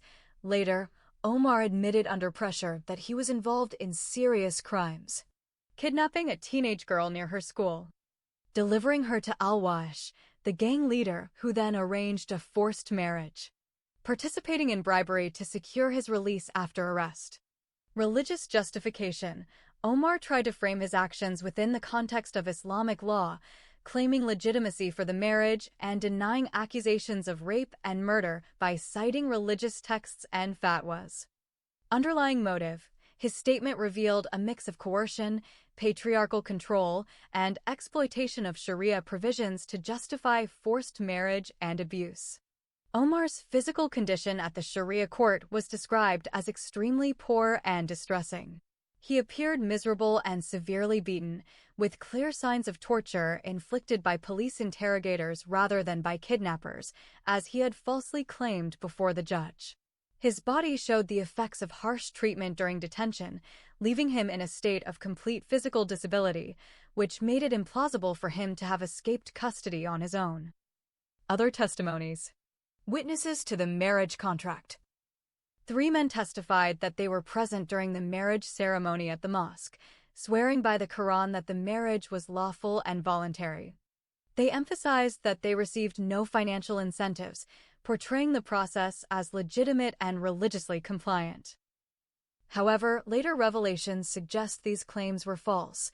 The marriages were arranged in an office, not the mosque, and without the bride's consent. Frida's testimony and actions. Frida, the sisters' defender, strongly opposed the forced marriages, calling them evil plots. She highlighted the lack of consent and vowed to annul the contracts, even at personal cost. Could an evil person like the criminal Omar sell my sister as if she was his father's property? Her testimony frames the marriages as violations of justice and women's rights, contrasting sharply with Omar's authoritarian stance. Imam's role and defense. The Imam, Maulana Sheikh Marzouk, defended the legality of the marriages, citing Islamic principles and accusing opponents of blasphemy. His testimony reinforced the religious justification for Omar's actions, but later accusations revealed his complicity and personal motives. Court's observations. The judge's remarks were steeped in misogynistic interpretations, blaming the girl's rebellion on her mother's inability to provide a proper Islamic upbringing. This perspective aligned with Omar's narrative, further marginalizing the women's voices. Key contrasts. Guardian versus Frida. Omar's statement reflects coercion and patriarchal control, while Frida's testimony champions autonomy and justice. Witnesses versus reality. Witnesses claimed religious legitimacy, but evidence exposed deception and collusion. Religious authority versus reformist voice. The imam and judge upheld traditional norms, whereas Frida challenged them as unjust and anti-women. Here's a concise summary of the court's reasoning and final decision. Court's reasoning. Legal framework. The court operated under Sudanese Sharia law, prioritizing Quranic injunctions and hadith over secular principles. Marriage validity. Upheld the Islamic marriage contract between the complainant and the accused, citing that a guardian's consent suffices under Shafi and Maliki jurisprudence. Bride's consent deemed unnecessary, age disparity justified by reference to Prophet Muhammad's marriage to Aisha when she was 6-year-old.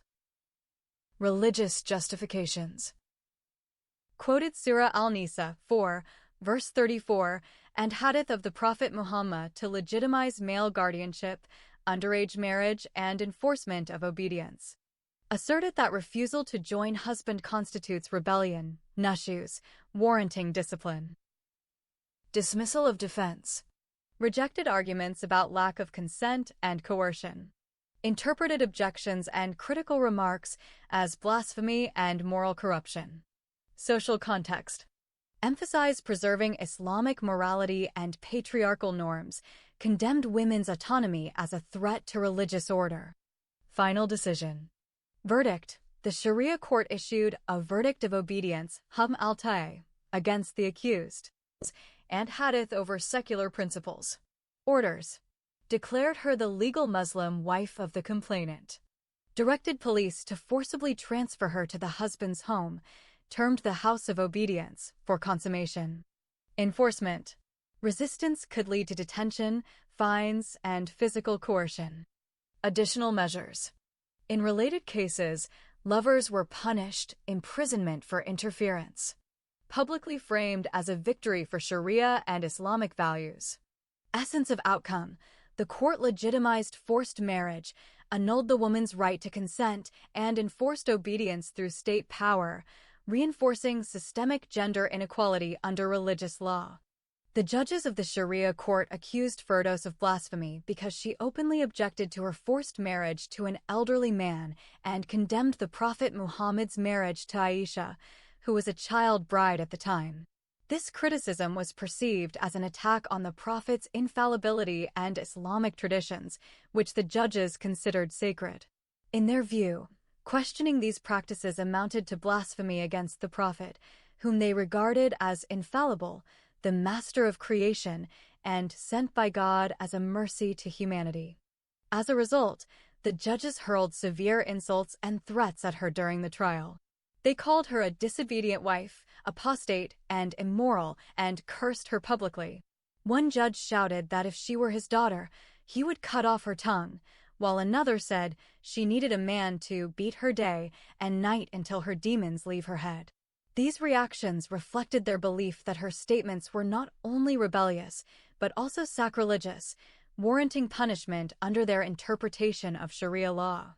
The accusations of blasphemy against Firdos in the trial are deeply rooted in religious doctrine and cultural norms that intertwine patriarchal authority with rigid interpretations of Islamic law. 1. Religious foundations of the accusation. Firdos condemned the Prophet Muhammad's marriage to Aisha, a child bride, which was perceived as an attack on the Prophet's infallibility. In Islamic orthodoxy, criticizing the Prophet is considered blasphemy, an unforgivable sin that challenges the sanctity of divine law. The judges of the Sharia court viewed her objection as apostasy and an insult to the Prophet, whom they regard as the master of creation and a mercy to humanity. This belief system frames any dissent as rebellion against God and his messenger, warranting severe punishment. 2. Cultural and legal context. Sudanese society, as depicted, enforces male guardianship, wali, and obedience laws under Sharia, which deny women autonomy in marriage decisions. Firdaus's resistance to a forced marriage was seen not as a plea for justice, but as defiance of divine order, reinforcing the cultural expectation that women submit to male authority. The imam and court officials used religious rhetoric to legitimize systemic oppression, arguing that challenging these norms equates to challenging God's law. This creates a closed loop where appeals for justice are redirected back into the same oppressive system. 3. Broader cultural reasoning. The narrative highlights how honor culture and religious conservatism converge. A woman's descent threatens family honor and communal morality. Thus, punishing Firdaus served as a warning to others, reinforcing patriarchal control and the perception that women's rights are secondary to preserving religious purity. Broader context. Legal framework. Sudanese Sharia courts enforce the verdict of obedience, Hukm al-Taa, which compels a wife to return to her husband's home and submit to his authority.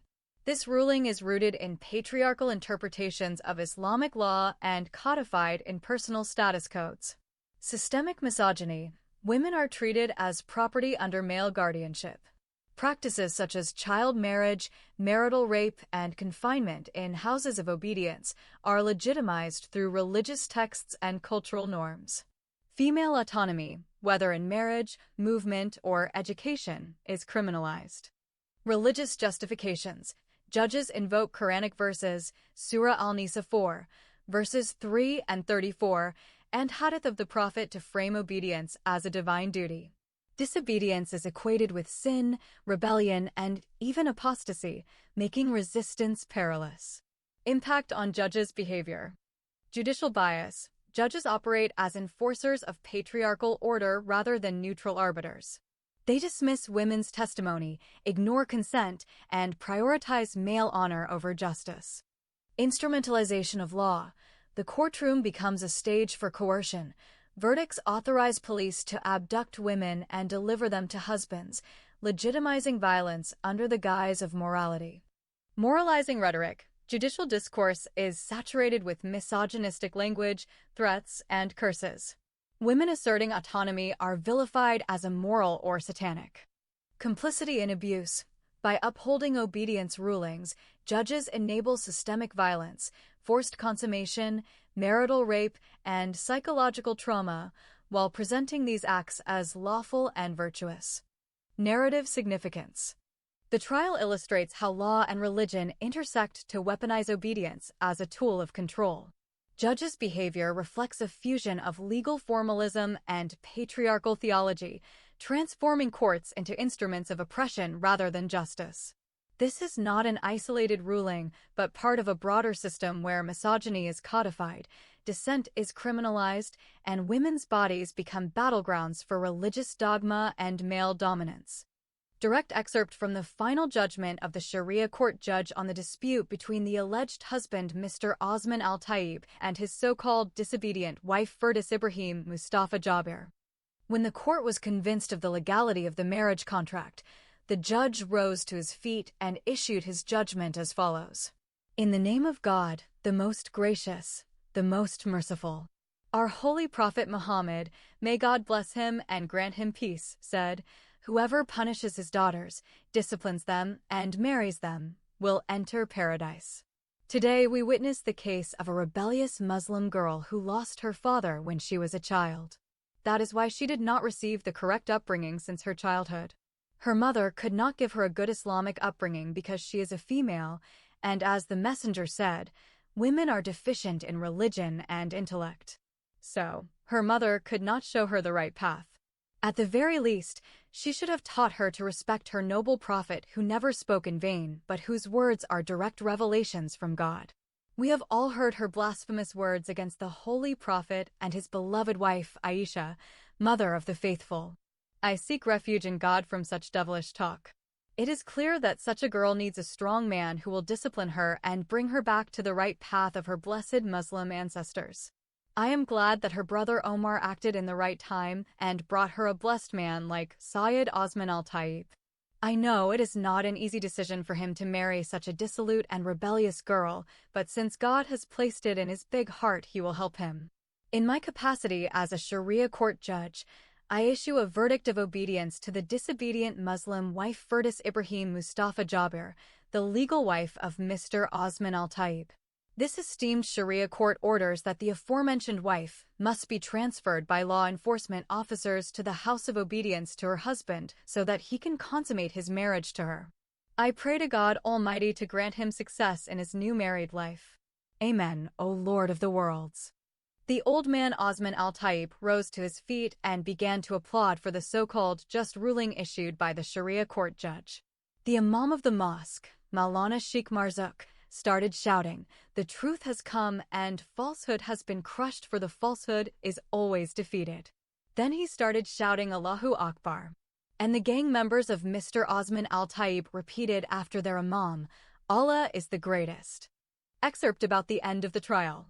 There is nothing worth recording after the end of the trial except that Frida spit on her half-brother Omar's face and described him as a shameless liar, a despicable coward and a cheap man who agreed to sell his sisters Intisar and Firdaus to men as an evil slave trader and pimp who worships money.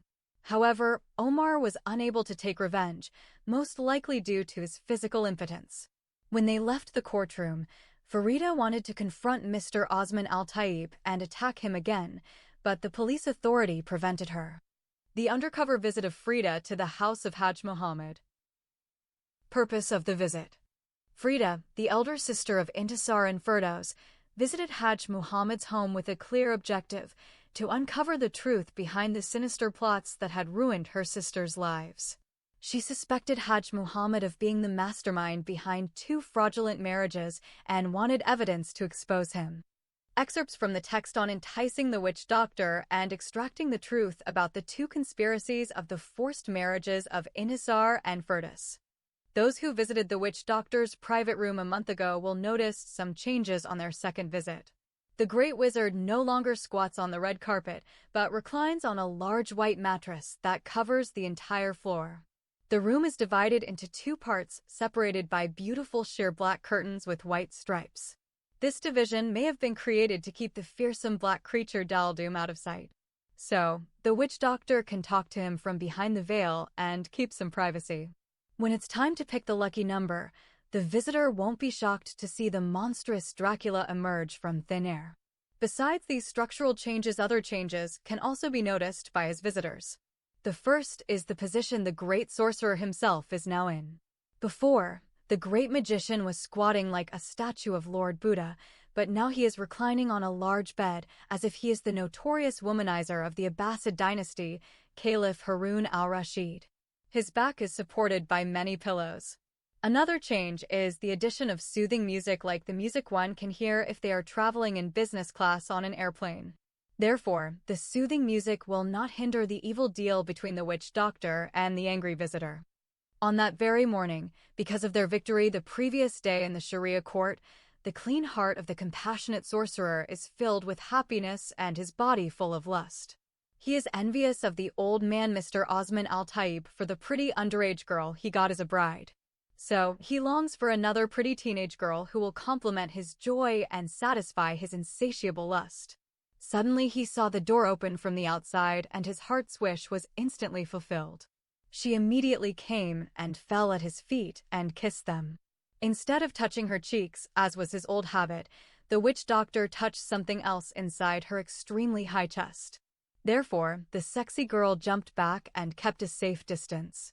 Seeing her frightened face, the sorcerer came to his senses and reverted to his old habit of touching soft cheeks. Instead of her large, almost visible pomegranate-like breasts, his hand now felt smooth apple-like cheeks. The girl started crying and the pilgrim started wiping away those tears. However, all of a sudden, she pushed his hand away and said in a sweet and spoiled voice, "I am so mad at you. Why is this beauty angry with me? I do not want to talk to you. Please don't talk to me. I am boycotting you. But why doesn't our princess want to talk to me? Don't you know what you did to me? How would I know unless you tell me? Am I like God to know everything? Please don't talk to me. I said I am boycotting you. It's not fair, and a pretty girl like you is always fair. I'm mad at you for taking my handsome boyfriend away. When the beautiful princess said those words, tears welled up in her eyes again. The pilgrim's hand again reached her left cheek and slid quickly to her lips. The princess pushed his hand away, but he took it back and placed it on the other cheek. If your friend is over the moon, I will bring him back to you. You can't do that for me. Now it's too late. Did your lover die? He's still alive, but I'm the one who's going to die soon. Oh, young lady, please don't talk about death. You are too young for that. I wish he died. But I love him so much, and if he dies, I will die too. Please, my sweetie, tell me who he is, and I will make him fall to your feet. If you do this for me, I will make you my second friend, and whatever you want from me, I will give it to you.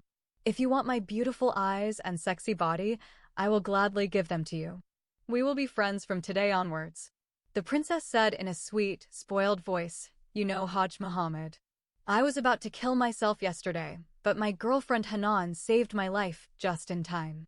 I went up to the 5th floor of our 10-story building and was about to fall on my neck and kill myself, but she caught me just in time. She said to me, Why don't you go first to the mighty witch Dr. Hajj Muhammad?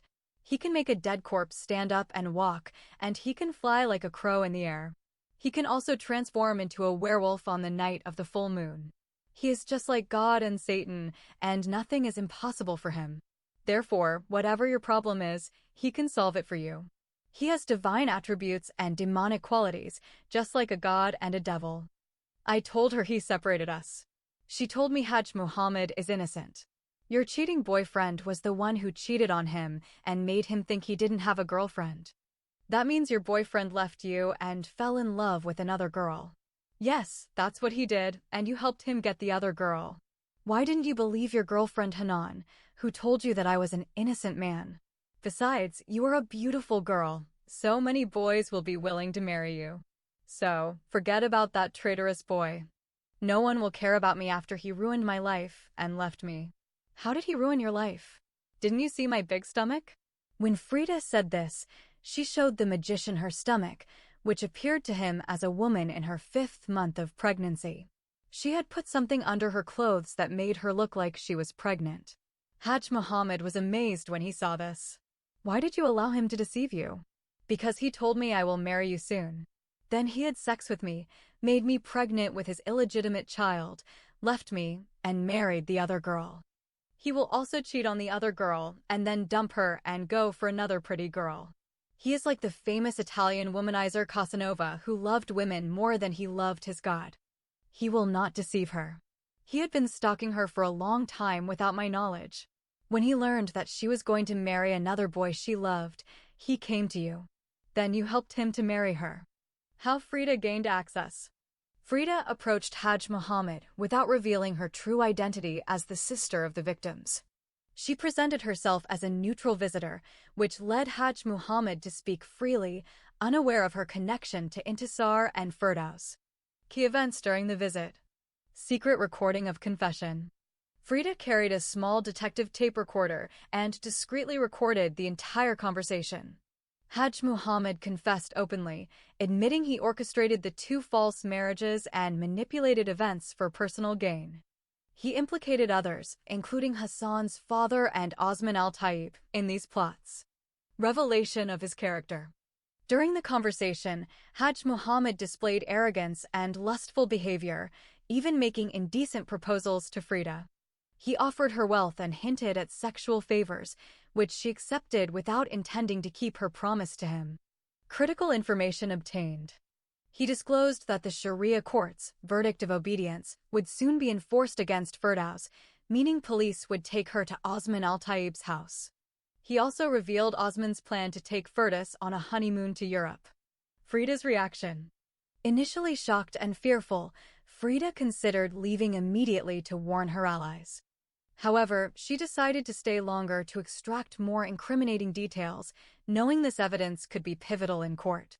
Outcome of the visit. Frida successfully obtained a full confession on tape, which later became a crucial piece of evidence in legal proceedings. Her bravery exposed the depth of corruption and deceit within the network of conspirators. This visit marked a turning point, strengthening Frida's resolve to fight for her sister's rights and challenge the oppressive system. Excerpts about the sexual temptation of the notorious womanizer by the sexy princess, Frida in Disguise. I don't remember ever dealing with a complex case like this. You love him, and he loves her, and she loves another boy, and I don't know if that boy loves another girl too. It is not like that. That pretty girl still loves her handsome boyfriend, and he is very loyal to her. The only loser in this matter is me. This is why I decided to end my life. How do I face society's shame? My father will slaughter me in honor killing. Then the beautiful princess started crying again. Our sweet princess, please stop crying. I promised that, even if you were on the moon, I would bring it to you. But don't forget your promise. Yes, of course, I will keep my promise if you keep yours first. I don't ask for money. Did you understand my request? Yes, of course. That's why I told you I would make you my best friend and give you what you want from my body. Now tell me your friend's name and the girl he married.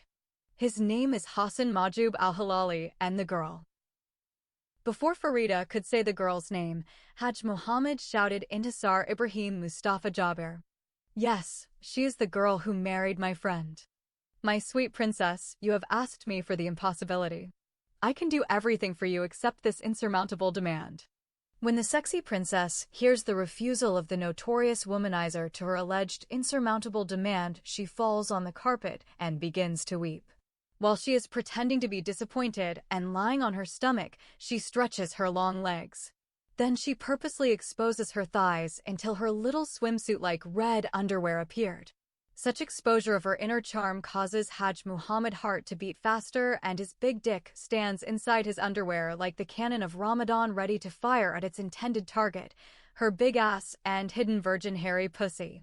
Therefore, he changed his mind and stretched his right hand and touched her exposed left thigh. But the angry lovely girl pushed away his hand and says in a spoiled voice, "If you are not ready to fulfill my demand by separating Intisar from my boyfriend Hassan, then why have you touched my sexy body?" "My beautiful princess," said Haj Muhammad to the sexy girl, "if you are serious about your promise, I am willing to do the impossible for you. But when you get your boyfriend back, don't try to deceive me. You must come back here and keep your word. Because if you don't come back to me, I will send my demons, and they will hurt you.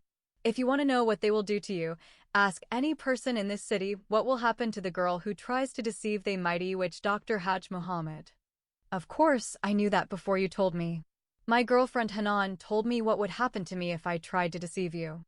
Excellent, we have a sex deal, said the notorious womanizer. Now first tell me how you helped him marry her. Then tell me how you will annul their marriage. If you open your heart to me, I will allow you to fulfill your wish not just once, but 10 times or more. The seductive words of the sexy princess caused Haj Muhammad's heart to beat rapidly and aroused him sexually until his cock stood inside his galabia like a cannon of Ramadan. So he opened his heart to reveal how he masterminded the 2 evil plots against the innocent sisters Intisar and Firdas. Then Frida took out her handkerchief and wiped her face. As she removed the handkerchief, she pressed the record button, leaving her handbag open. Siham, actually Frida in disguise, managed to collect crucial evidence from Haj Muhammad by using a covert strategy. Undercover approach. Frida posed as Siham, a beautiful and alluring woman, to gain Haj Muhammad's trust and make him feel safe enough to speak freely. Recorded confession. During her visit to his home, she secretly used a small detective tape recorder to capture his full confession.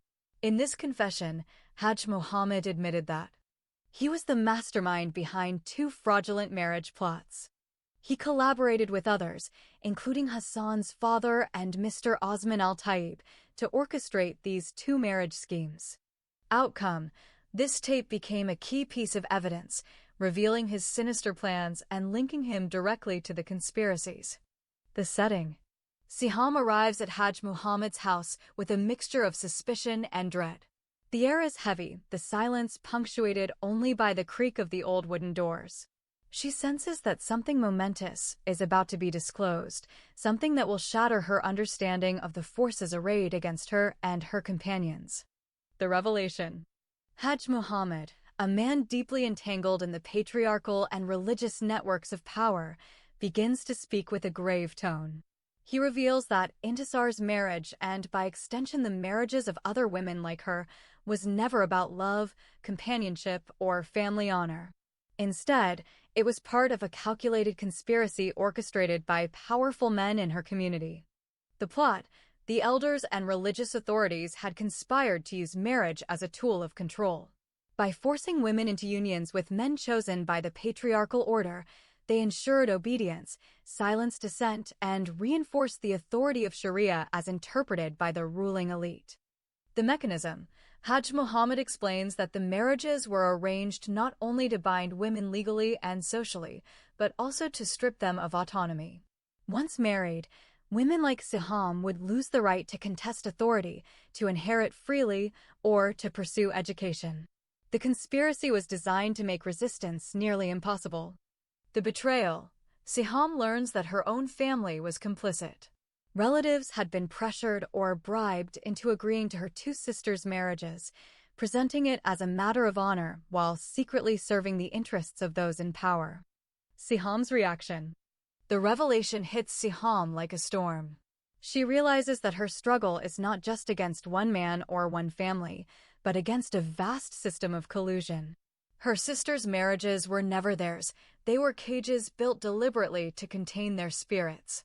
Her mind races. The conspiracy explains the relentless pressure she faced. It exposes the hypocrisy of those who claimed to protect her and her two sisters. It sharpens her resolve to resist, even if resistance means exile, imprisonment, or worse. Narrative significance. This moment is pivotal because it transforms Siham's personal suffering into a political awakening. The marriage conspiracies are not just her two sisters' tragedy, it is emblematic of the systemic oppression faced by women in her society.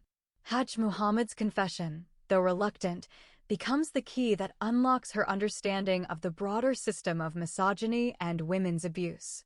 Excerpts from the novel about the two forced marriages as have been masterminded by Hajj Muhammad. Hajj Muhammad said 2 months ago, a couple of women came to me and asked for my help. They wanted me to prevent their enemy Intisar from marrying the son of the richest man in town. When I understood what exactly they were talking about, the son of the wealthy business tycoon Mr. Osman Al-Tayyip and his girlfriend from a poor family, I told them that this particular marriage would not take place. They said that the boy Sammy is madly in love with the girl Intisar and therefore is unlikely to leave her. Who are the two women? Frida asked. They are the girl's relatives. How do her relatives treat her as their enemy? The woman is the first wife of the girl's father. Now I can understand the reason for the hostility. It is jealousy and hatred between the two rival wives of the polygamous husband. You are absolutely right, my love. Never marry a man who is likely to marry a woman other than you. I will never marry a selfish womanizer, no matter how handsome or rich he is. Please now resume your story. I had promised the two women that I would prevent the poor, beautiful girl Intisar from marrying the rich, handsome boy Sammy. On the same day after they left my house, your boyfriend Hassan came to me about the same problem. He said that he was in love with Intisar, but she left him and fell in love with Sammy, the son of Syed Osman Al-Tayyip. He mentioned that she abandoned him because the second boy is more handsome and richer than him. He said he was willing to pay any amount I asked if I helped him marry Intisar. He claimed that he fell in love with her before the rich man's son met her and snatched her from him. I also gave him my word and he went away rejoicing. What did you do next? I drew a clever outline in my mind. I decided to make a lot of money out of it. I learned that the rich man Mr. Osman Al-Tayyip would not accept his son's friendship with a poor girl. I went and shared my heart with him. He told me to do anything to ruin his son's friendship and that he would pay me for it. I called those two women again. I found out from them that Intisar has a half-brother who is willing to do anything to ruin her life. He is a notorious criminal and a heavy drunkard. He is a womanizer too. Then I went to that bad half-brother and promised to pay him money if he accepted my plan. When I told him of my plan, he gladly accepted it. After that, I called Mr. Majub al-Halali and revealed to him what his son Hassan wanted me to do for him. He agreed that his son could marry the beautiful girl, if possible, without getting them in trouble with the law and her family. Then I went back to Syed Osman al-Taib and asked him to persuade his spiritual friend the Mazun Maulana Sheikh Marzik, the imam of the largest mosque in town, to help us marry the poor Inisar with Hassan, the son of Syed Majub al-Halali. The rich man told me the imam Sheikh Marzik would do anything for him. Moreover, he told me that Maulana is interested in marrying his virtuous daughter Samia to his rich son Sami. After that, we all met in the rich businessman's office and discussed the details of the plan. Then Mr. Osman al-Taib took me aside and told me that he had some doubts about Mr. Majub al-Halali and his son Hassan, that they might back down under pressure from his son Sami and the girl's family. He then proposed marriage to the girl's younger sister Firdaus to secure the plan. So, I took the brother Omar out and explained to him what Mr. Osman al-Taib told me. Omar, who functioned as guardian to his two half-sisters Inisar and Firdaus, agreed to the second marriage, but demanded a large sum of money. It was 3 times more than what he asked for from Mr. Majub al-Halali and his son Hassan. Why did he ask for more dowry? Is it because Mr. Osman al-Taib is richer than Mr. Majub al-Halali? This is what I expected, but his argument is that there is an age difference of more than 40 years between his younger sister, Firdaus, and Syed Osman al-Taib. He said that she is 15 years old and the old geezer who wanted to marry her is 70 years old. Most likely, Farida said. After that, the 2 marriages took place in the office of Mr. Osman al-Taib on the same day. Not on the same day. We waited for Mr. Majub al-Halali to persuade his secretary to testify as a witness for the 2 marriages. And when he did that, we met again in the office of Mr. Osman al-Taib, and the 2 marriages were performed by the Imam of the Grand Mosque, Maulana Sheikh Marzouk, who is a recognized Mazun. Then the old man wanted to marry his son Sami to Samia, the daughter of Maulana. But the Imam told him without the presence of his son and his signature as a groom that the Sharia court would not accept the validity of the 3rd marriage. Accordingly, he abandoned the idea. How much money did you receive? Of course, I got the lion's share because I'm the mastermind of the plan.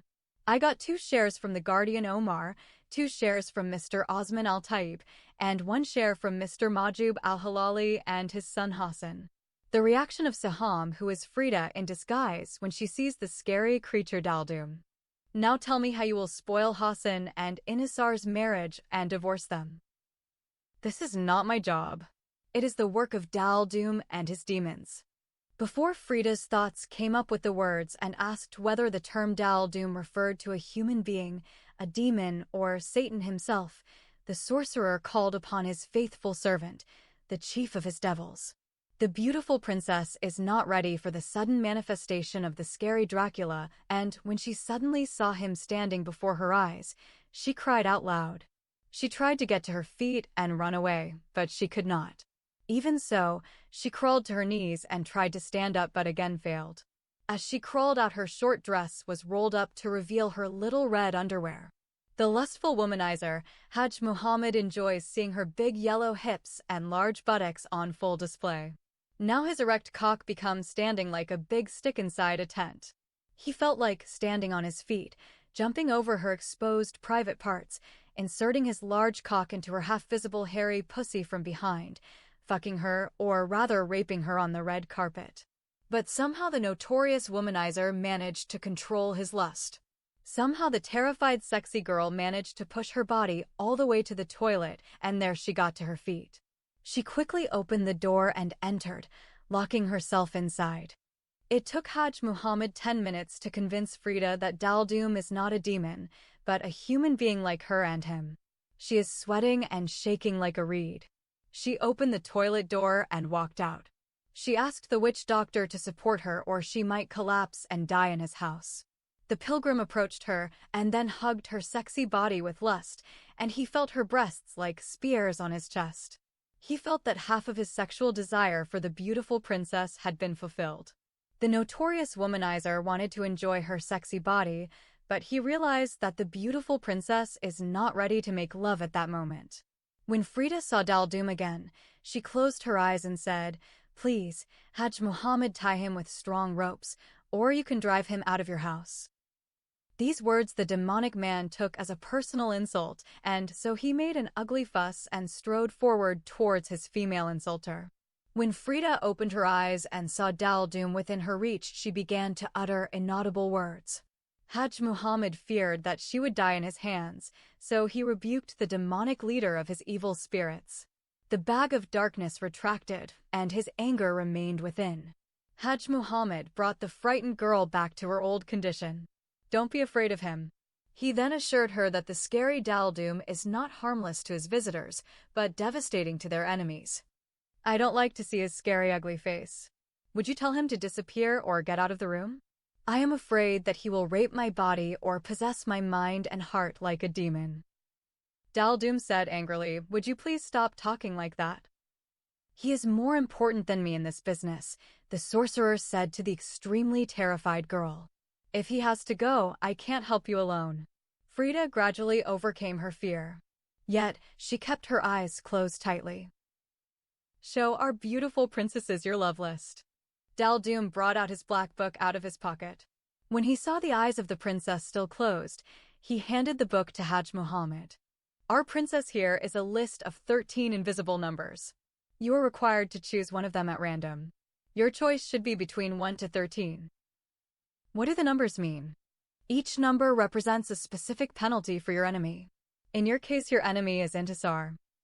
She is not my enemy. She is my best friend. In this case, you can choose the number 11, which indicates the separation of lovers." "Well, I'll choose number 11. When Frida made her choice, she heard the monster loudly repeating the number 11 and her sister's name. She opened her eyes to see what happened. Fortunately, she found that the shadow of death had disappeared. Where did he go? He disappeared because his mission was over. Dialogue reconstruction. The marriage conspiracy revealed.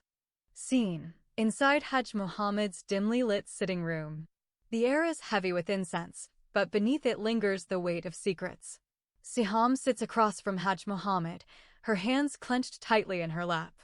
Siham, voice trembling yet firm. "Hajj Muhammad, I came here because whispers reach me from every corner. They say the marriage of my lover Hassan to my girlfriend Intisar was not fate, nor family honor, but something darker. Tell me the truth. Was I deceived?" Hajj Muhammad sighs deeply, averts his gaze. "My love, you ask for a truth that burns. Yes, there was a plan. Their marriage was never about love or destiny. It was a conspiracy woven by men who feared the freedom of women like you." Siham, leaning forward, eyes wide. "A conspiracy? By whom? My lover Hassan? The elders? The imams?" Hajj Muhammad, voice low, almost ashamed. "All of them. The council of elders, the religious authorities, even your love. They agreed to bind Intisar in marriage, not to protect her, but to silence her. To strip her of her choice, of her love, of the right to walk freely.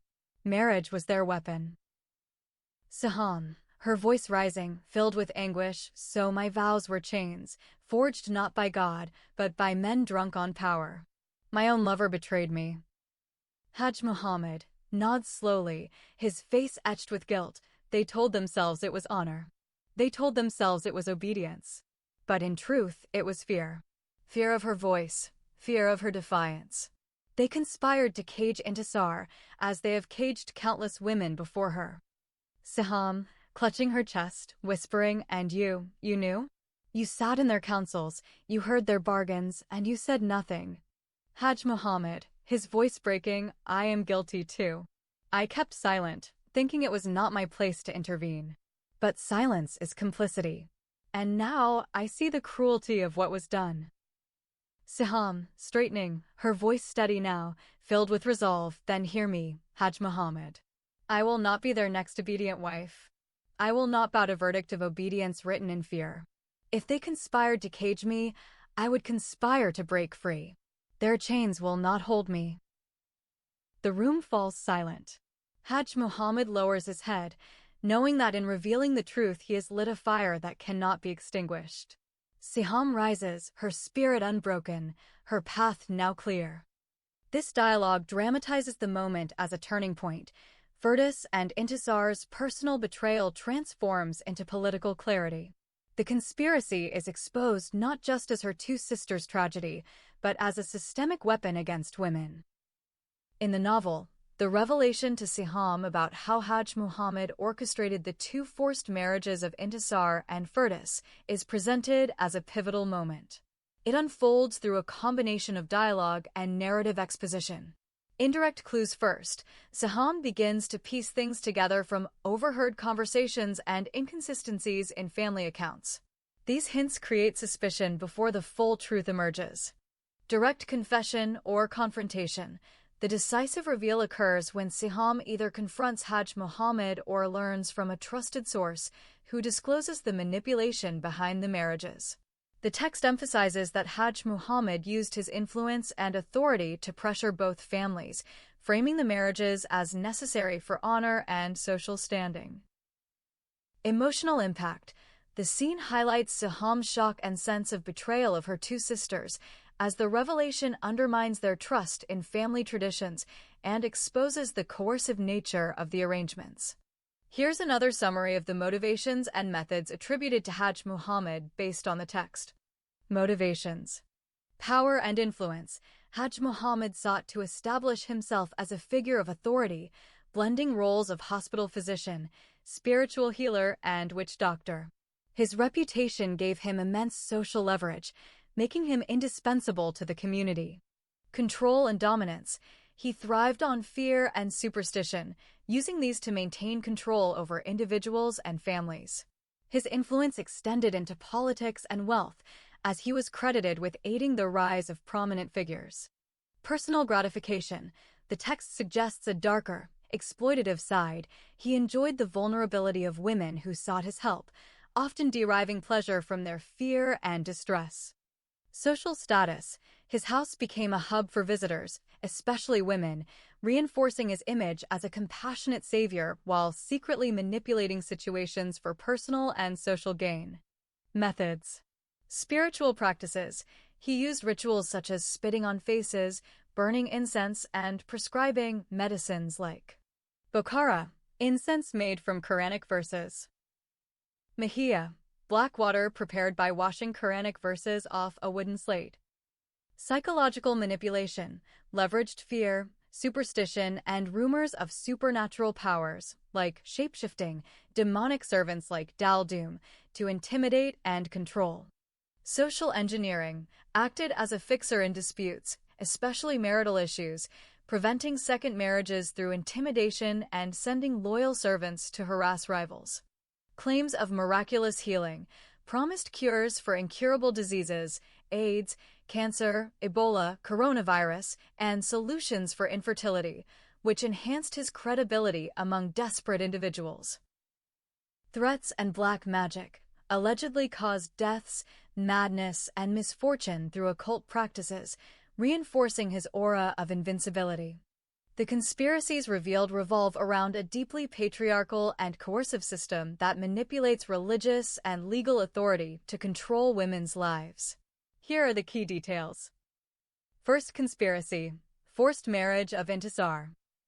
Masterminds: Omar, Intisar's half-brother, and Hassan, a rejected suitor. Method: Omar exploited his status as Intisar's male guardian under Sudanese Islamic law to marry her off to Hassan without her knowledge or consent. Execution: the marriage contract was signed in an office with the imam's approval while Intisar was away in Khartoum. Motivation: Omar and Hassan aimed to prevent Intisar from marrying Sami, the boy she truly loved, by using legal manipulation and social pressure. Impact: this betrayal traumatized Intisar, leading to legal battles, abuse, and her eventually desperate attempts to escape. Second conspiracy: marriage of Firdas. Revealed by Imam Maulana Sheikh Marzouk during a confrontation with Frida and Sami. Details: on the same day as Intisar's forced marriage, the Imam also performed a marriage contract between Firdas, Intisar's younger sister, and Osman al-Tayyib, Sammy's father, an elderly and influential man.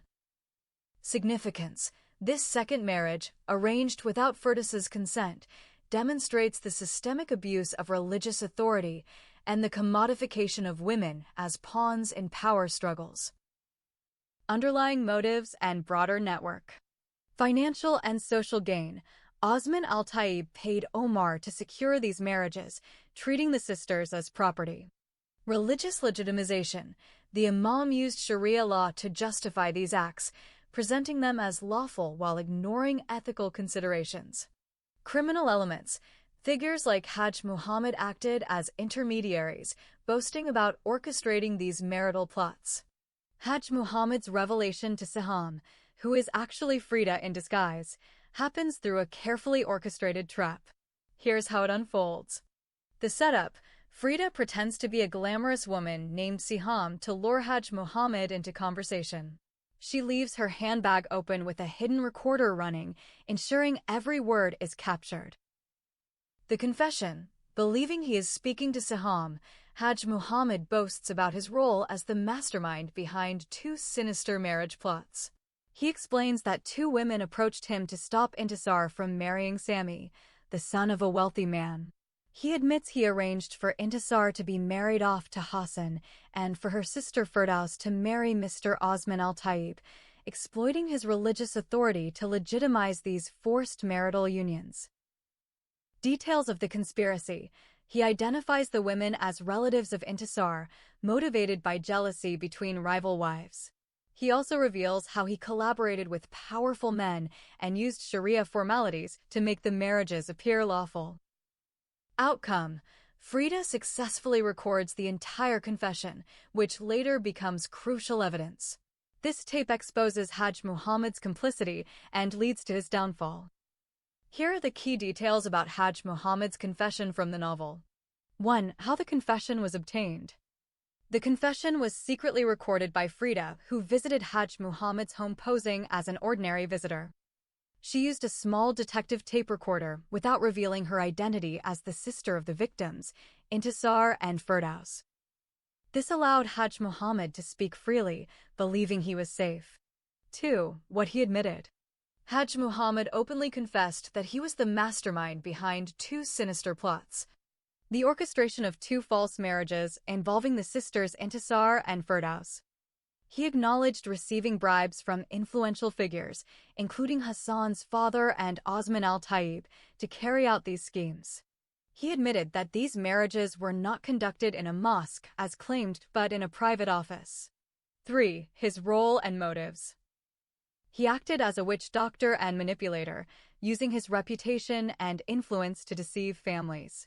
His involvement was driven by greed and lust, as well as alliances with influential individuals like Osman al-Tayyib and Majub al-Hilali. 4. Legal and social impact. The recorded confession became a critical piece of evidence for lawyer Salah, who later presented it in court alongside other documents, Omar's confession papers and letters. However, there was concern that the tape might not be admissible if other suspects denied their involvement. Here's a concise summary of the key motives and players behind the plots described in the novel. Central motives: religious control and patriarchy. Enforcement of Sharia laws, such as the verdict of obedience to subjugate women. Suppression of autonomy through forced marriages, obedience rulings, and punishment for apostasy. Sexual obsession and exploitation. Lust-driven motives by powerful men, like Osman al-Tayyib's obsession with teenage brides, Hassan's fixation on Intisar. Use of rape and forced consummation as tools of dominance. Family honor and revenge. Wealthy families seeking to preserve reputation and punish perceived dishonor. Mr. Osman al-Tayyib's vendetta against Intisar and Sammy for defying his authority. Power, corruption, and greed. Bribery of police and judges, manipulation of Sharia courts. Financial gain through dowries and extortion. Supernatural manipulation. Witch Doctor Hajj Muhammad exploiting jealousy and fear with black magic to sabotage relationships. Main players. Victims. Intisar Ibrahim Mustafa Jaber, target of forced marriage and obedience verdict, later accused of apostasy and violence. Firdaus, kidnapped, raped, and tortured in a similar plot. Mona Salah Eldin, victim of gang rape and systemic abuse. Conspirators. Osman Al-Taib, wealthy tycoon, mastermind of forced marriages and revenge schemes. Hassan Majub Al-Hilali, obsessed suitor, legal husband by coercion. Omar Ibrahim Mustafa Jaber, half-brother, sold sisters into forced marriages. Imam Maulana Sheikh Marzouk, religious authority, legitimized the two marriages. Hajj Muhammad, witch doctor, orchestrated plots using black magic. Majub Al-Hilali, politician, supported Hassan's marriage to Intisar. Enforcers and accomplices. Criminal gangs like Tia, Jigger, Nisar, hired for kidnapping and surveillance. Sharia judges and police officers issuing and enforcing obedience verdicts. Underlying themes. Abuse of religion and law for lust, greed, and patriarchal dominance. Intersection of family rivalry, political influence, and systemic misogyny. Methods include bribery, forged verdicts, black magic, kidnapping, and honor-based violence. Frida's reaction when she sees Daldum in Hajj Muhammad's room is one of intense fear and panic at first, followed by an unexpected calm later. Initial terror. When she first realizes Daldum is present, Frida is so frightened that she locks herself in the toilet, sweating and shaking like a reed. It takes Hajj Muhammad 10 minutes to convince her that Daldum is not a demon but a human being.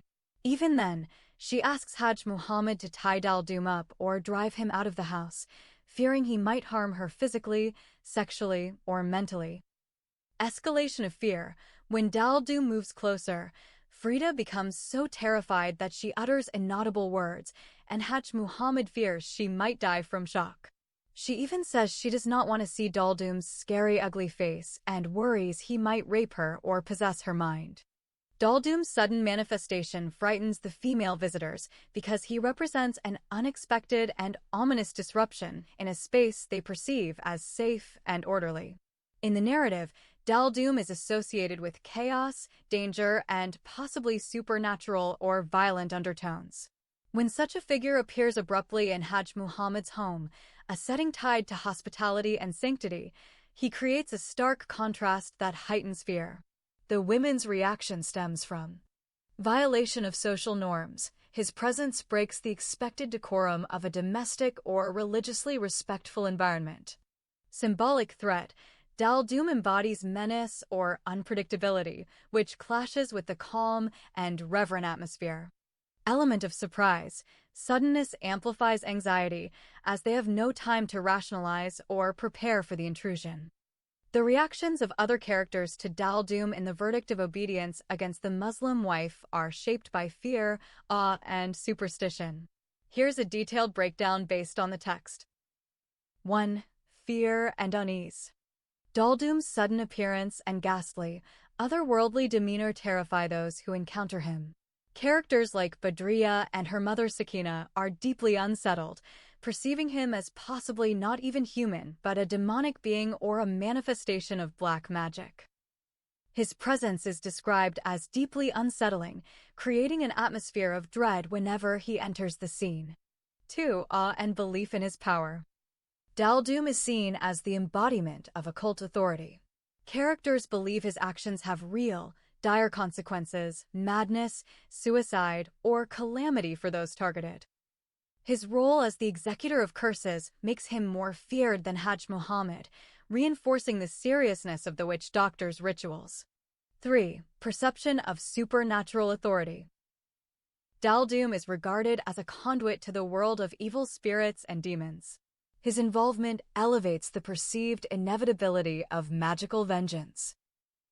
When he writes a victim's name in the Black Book and assigns a number for punishment, others treat this act as binding and irreversible. 4. Symbolic influence. Daldum represents the intersection of superstition, fear, and abuse of power in the community. His presence validates Hajj Muhammad's authority and makes his threats tangible. Characters see him as a symbol of uncontrollable forces, reinforcing their sense of helplessness against the occult. Here's a detailed look at Daldum's role in the story based on the text. Who is Daldum?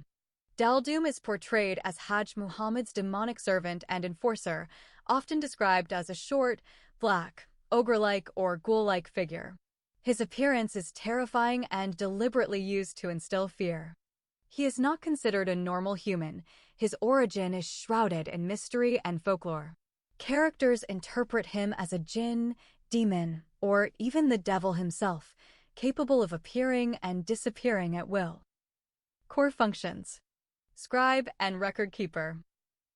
Daldum maintains the love list, a black book containing numbers linked to specific curses or punishments. When clients, like Badriya and her mother, seek revenge, Daldum writes the victim's name and assigns a number corresponding to a magical punishment. Enforcer of black magic. He acts as the executor of curses, believed to command invisible spirits or demons to carry out acts of vengeance, confusion, or destruction. His pronouncements set events in motion, creating fear and chaos among characters. Intermediary to the spirit world. Daldum is described as the leader of my Satanists by Hajj Muhammad. He connects the witch doctor to the other world of demons, reinforcing the aura of supernatural power around Hajj Muhammad. Symbolic role. Daldum embodies superstition, fear, and manipulation. His presence makes Hajj Muhammad's threats tangible, convincing clients of the efficacy of black magic. He is a psychological weapon, used to intimidate and control, escalating conflicts into supernatural vendettas.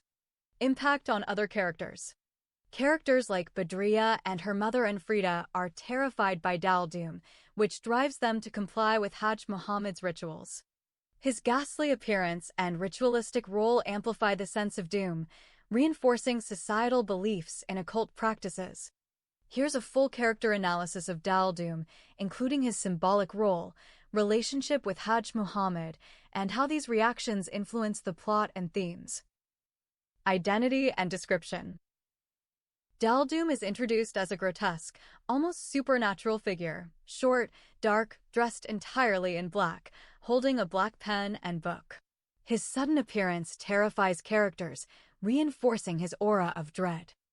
Though initially perceived as demonic, Hajj Muhammad later clarifies Daldum as human, yet his portrayal remains deeply symbolic. Relationship with Hajj Muhammad. Daldum is Hajj Muhammad's faithful servant and enforcer, functioning as the operational arm of his occult enterprise. Their dynamic is hierarchical yet symbiotic. Hajj Muhammad commands, Daldum executes. Together, they weaponize fear and superstition to control women and manipulate relationships. Daldum amplifies Hajj Muhammad's authority. His presence makes threats credible and promises terrifying. Symbolic role. Embodiment of fear and superstition, Daldum personifies the irrational forces underpinning patriarchal control. His rituals dramatize how fear is used to enforce obedience. Intersection of religion and magic. His existence exposes the hypocrisy of a society where religious law coexists with witchcraft, both deployed to oppress women. Instrument of patriarchal violence, Daldum externalizes the unseen chains binding women, legal, cultural, and mystical. Influence on plot. Daldum's assignment of curses, like number 9 for Intisar, signifying separation of lovers, catalyzes the central conflict, setting in motion schemes that lead to betrayal and tragedy. His failure to intimidate the girl Nada, Mona in disguise, marks a turning point, foreshadowing cracks in the patriarchal system and Hajj Muhammad's eventual downfall. Daldum's presence heightens the Gothic tone, blending realism with horror to dramatize systemic oppression. Impact on themes. Oppression through fear. Daldum underscores how fear, whether of law or magic, is central to controlling women. Corruption and hypocrisy. His alliance with Hajj Muhammad reveals the grotesque collusion between spiritual manipulation and material greed. Resistance versus fatalism. Nada's calm defiance against Dal-Dum symbolizes female resilience, contrasting with the fatalism imposed by patriarchal and mystical forces. In essence, Dal-Dum is not merely a character, but a symbolic force, the embodiment of superstition, fear, and manipulation in a patriarchal society. His relationship with Hajj Muhammad illustrates the fusion of occult power and social control, reinforcing the novel's critique of systems that enslave women through both visible and invisible chains. By instilling terror and legitimizing Hajj Muhammad's authority, Dal-Dum influences key plot developments and amplifies themes of oppression, corruption, and resistance. When Intisar informs them that 5 armed policemen have taken Firdaus to the House of Obedience, the reactions of Frida, Sammy, and Sulla are intense and immediate. Emotional responses. Shock and anger. They're horrified by the brutality and injustice of the act. The idea that Firdaus was dragged away under the guise of law enrages them. Desperation. They feel an urgent need to act, fearing for Firdaus's safety and dignity. Guilt. Sulla, as a lawyer, he is deeply troubled, blaming himself for advising against fleeing earlier. Actions taken. Immediate search. They disperse in different directions to find her, though unsuccessfully, as she is already far away in a police wagon guarded by 5 officers. Planning retaliation. Later, they regroup and discuss strategies, including using incriminating evidence to force Osman al-Taib to annul the marriage and release Firdaus. Legal and practical measures. Sulla vows to challenge the verdict of obedience legally, while others consider escape plans and reach out for help. A vivid passage captures their turmoil. When Farida, Sulla, and Sammy learned that 5 armed policemen had arrested and taken Firdaus to her alleged husband, they dispersed in different directions looking for her. Unfortunately, none of them correctly guessed her whereabouts.